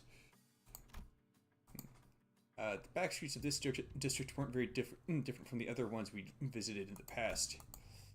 People hurrying through the streets as though they were being chased by something. People scowling and glaring at the ground with some sickness or discomfort. Seems all too common in every corner of the city. There's one thing about this place that stood out from the other districts, however. It kind of reminded me of the former G-Corp soldiers back at District 4. Huh? What do you mean? You mean those fellas? The growths on their flesh appeared too organic to be prosthetics. Some of them had odd protrusions or nodules bulging from their skin as well. Not all managed, but look, they haven't all mutated in the same pattern, like an insectoid form, for example. Well, I guess I should commend you for not looking at them through a biased lens. You're observing the aftermath of District 8's distinctive method of treatment. Oh, so this is where the rumors about the bluish healing ointment came from, huh? I think they can carry any flesh after just one night dressed in bandages. It seems that certain misconceptions must be addressed. They are the variations of H-Corp singularity, the bolus. The bolus? She is likely referring to medicines brewed and kneaded into ball-shaped pills. Correct. H-Corp, or the Hongyuan Bioengineering Group, mainly manufactures boluses that contain essences of treatment. Boluses may be taken orally, ground with water into a paste and applied directly to the affected area, or dissolved in water, soaked into bandages, and wrapped around the necessary area for treatment. Ah, I guess rumors transform as they travel. Oh, I see. I was just thinking about how they do things back at the K Corp. The focus of K Corp's technology is reversal or recovery one's conditions. Returning to the original state is the key word in their treatment. It is no rare sight to find unique treatments and technology developed independently by the inhabitants of the backstreets of District 8 using the manufactured boluses. The treatments are not individually customized for each patient. Instead, their focus is on selecting the appropriate technique from a myriad of choices to address the deficiencies in their statuses. Perhaps one could choose the words transformation or evolution as a more illustrative descriptor for their method of treatment. So, that's what counts as treated? The crowd Sinclair was pointing at certainly appeared unhurt, as none of them were bleeding or walking with a limp, but many of them appeared dazed, staring blankly at nothing or scratching absent-mindedly at their mutated parts. Ah, they must be the regulars. Unexpectedly, we found our answer not from Faust, not from Marisol, but from Honglu. The regulars? Yes, I've heard of them as a child. People who've grown too accustomed to visiting the clinics in search of their mythical treatments. Regulars might appear more intimidating than most people at first glance, but apparently all the side effects that they've been stacking changes them in strange ways. It is highly likely that inter-operation conflicts or issues will arise when applying highly disparate treatment methods to a single body. At least it's a cheaper alternative for people who didn't sign up for the life insurance. Speak of life insurance? Yes, life insurance. It's a special insurance option to bring the client back to life upon the event of their death. So the irony isn't lost on me, but I thought resurrecting people was one of the head's taboos. The head does not consider the revival via life insurance to be a violation of their non-resurrection taboo. It is likely that on a technical level, this revival is actually categorized as brain resuscitation as opposed to a full resurrection. Degradation of its functions considered otherwise. Another fatal downside to this technology is that, unlike the manager's clock unwinding, the subject cannot be brought back if their brain is destroyed. Also, there's a risk of significant losses in the process of information transference. Losses, huh? So maybe some of their mutations could be more than just the side effects of these treatments. Maybe, but I heard that it takes more than 1 or 2 revivals to change that much. And since apparently people in the backstreets could never dream of paying consistent insurance renewal rates, so... After all, who would sign up for insurance if using its services could reduce them to such pitiful states? Yeah, they appear pathetic and pitiful to you rich bastards, don't they? They'll soon be in the same boat as them, so save some pity for yourself. Identify yourself! The stranger's voice cut through a discussion like a foreign instrument. We turned around to find a large group of people who were clearly up to no good. You must be the young master of that high and mighty Jaw family, eh? I can tell just by looking at your pretty face. Your friends, Honglu? No, haven't had much chance to get acquainted with people from the backstreets, so... Nope, I've never met them before. Of course you haven't. Too busy living large, playing gods in a whole different world from us plebes, huh? Not that it matters. We're just here to take the thing you brought here for submission to the family hierarchy evaluation. The what evaluation? Okay, there's clearly been a misunderstanding. Yeah, there's quite a lot of them. We're not off to a great start here. Man. Actually, no. It'd be a violation of our office's core values to jump them like we're some common thugs. I, Shan San, third son of the Triax office, challenge Jiao Bao Yu of the Jiao family to a duel. Our wager will be that the winner will take anything they want from the loser. Wait, what do you mean a duel?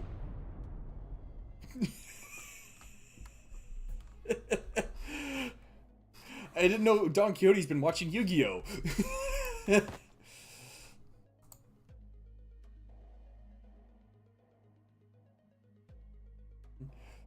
I've heard tale that duels of the honorable fixers of the Sync Association Eastern Branch announced their intent to duel by stating their affiliation name instead of casting their gauntlets. And the pamphlet that young Ishmael had presented before me earlier presented the truth that the Trax office is indeed an office of the East. They are indeed of a lesser quality. 'Tis a true, genuine, accurate declaration of a duel that we behold. So, it's just a fancy way of saying, 1v1 me, let's go, isn't it? I mean, this guy doesn't look too tough. What do you think, Faust? Agreed. This individual does not seem to possess a particularly exceptional skill that may pose difficulties for Honglu. I think it's going to be okay. I'll be back in a minute, Dante. You sure this is okay? I don't think you're going to lose against him, but, you know, just in case. No worries, I have some childhood experience with duels myself. Did about 10 of them, I think.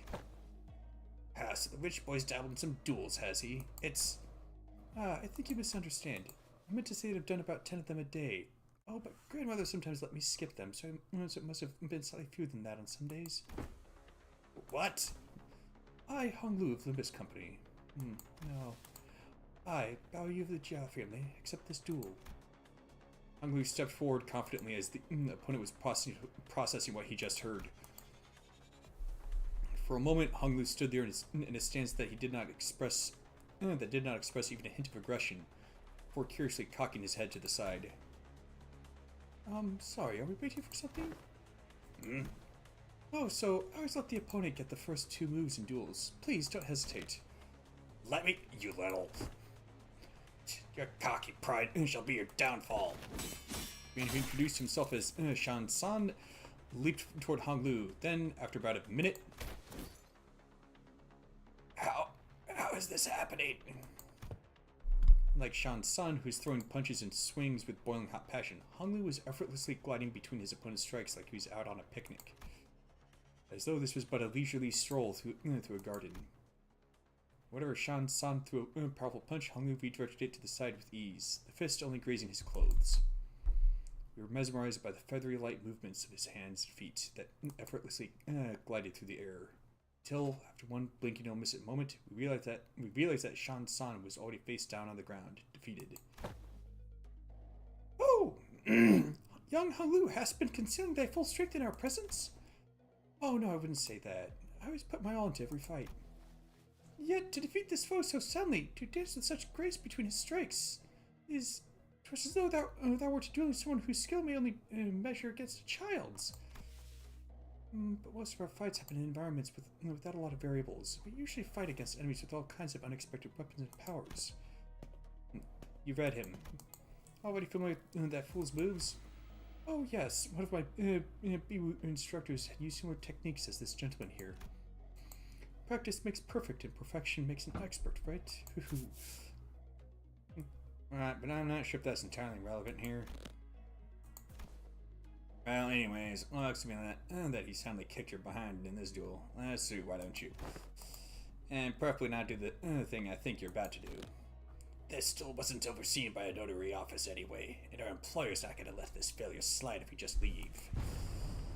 Don't just sit there. Move your asses and jump them. Pathetic. I can kind of see how we're becoming experts at getting jumped. With the bitter cry of the defeated, his gang rushed toward us.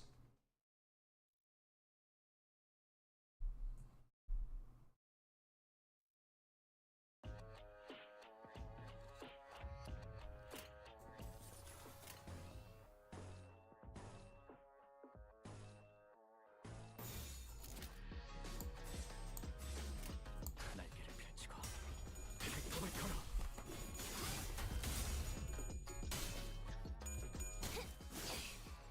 이 거리면 충분해.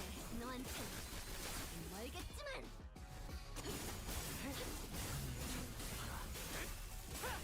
고작 이 정도 탕류의 허덕이나.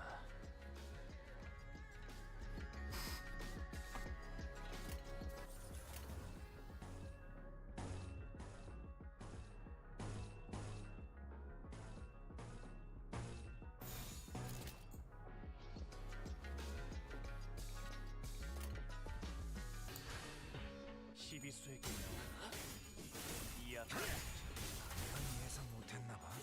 고작 이 정도 탕류의 허덕. 혈압도 바로.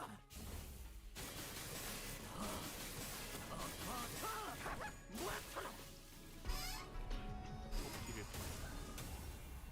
저 해충들을 도려내라. 묘여. 길을 열어라.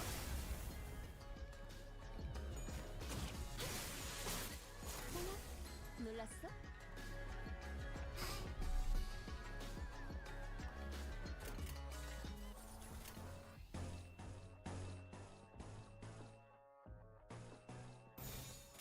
날개를 펼치고 발톱을 걸어.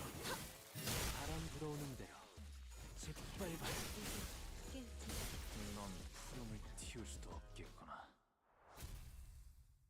thing, I wonder if my parents have ever heard of the Dream of Red Chamber.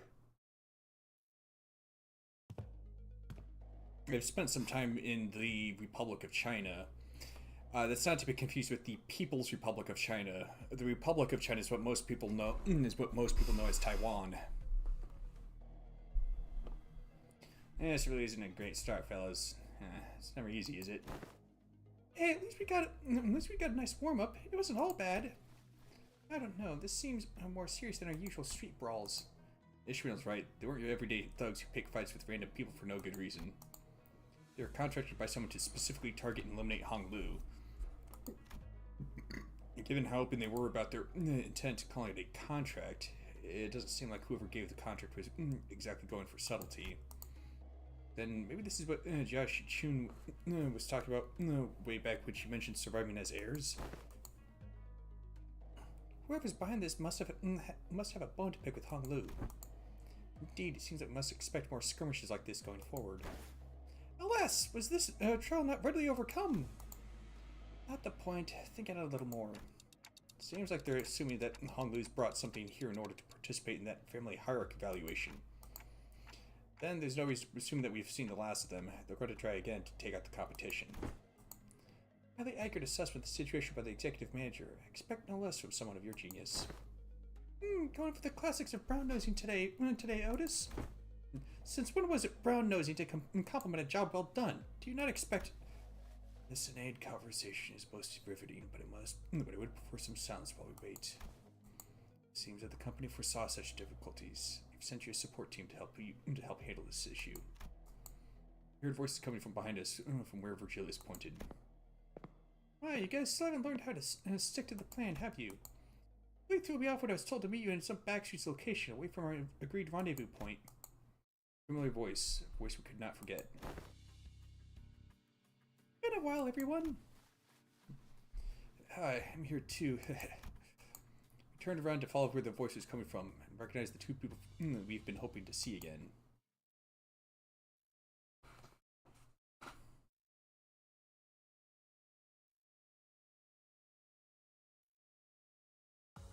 또 한 줄 길을 남겼군. 흰물진 길일 뿐이지만 세월이 지나면 홍우는 그제야 알게 되겠지. 이 홍루가 무엇을 바꾸었는지를.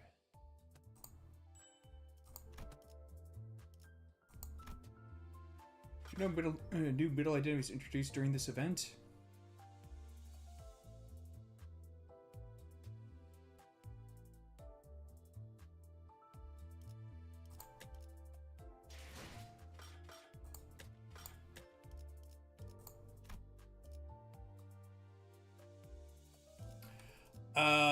Must be Marisol's middle identity, because that's the only one I have, and it's not. There's no middle identity showing up there.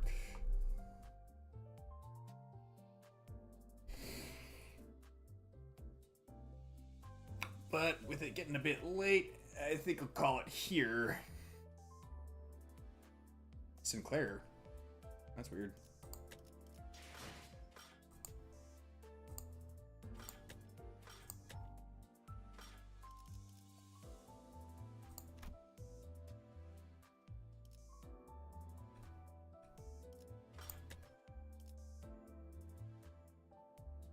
Oh, standard banner. Okay, that would explain it then. So it was during the event, but it was not part of the event, I guess. Yeah, that one right there.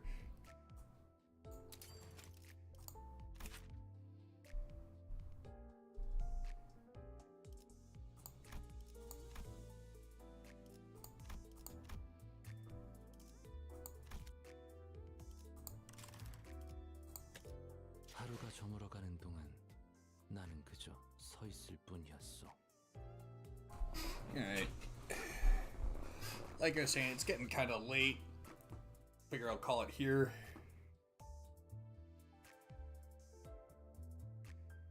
I already know about that. Team Rocket ends up blasting off again. But as I was saying, it's getting kind of late. Figure I'll call it here. As always, folks, thank you for watching. And peace I leave with you this day and always.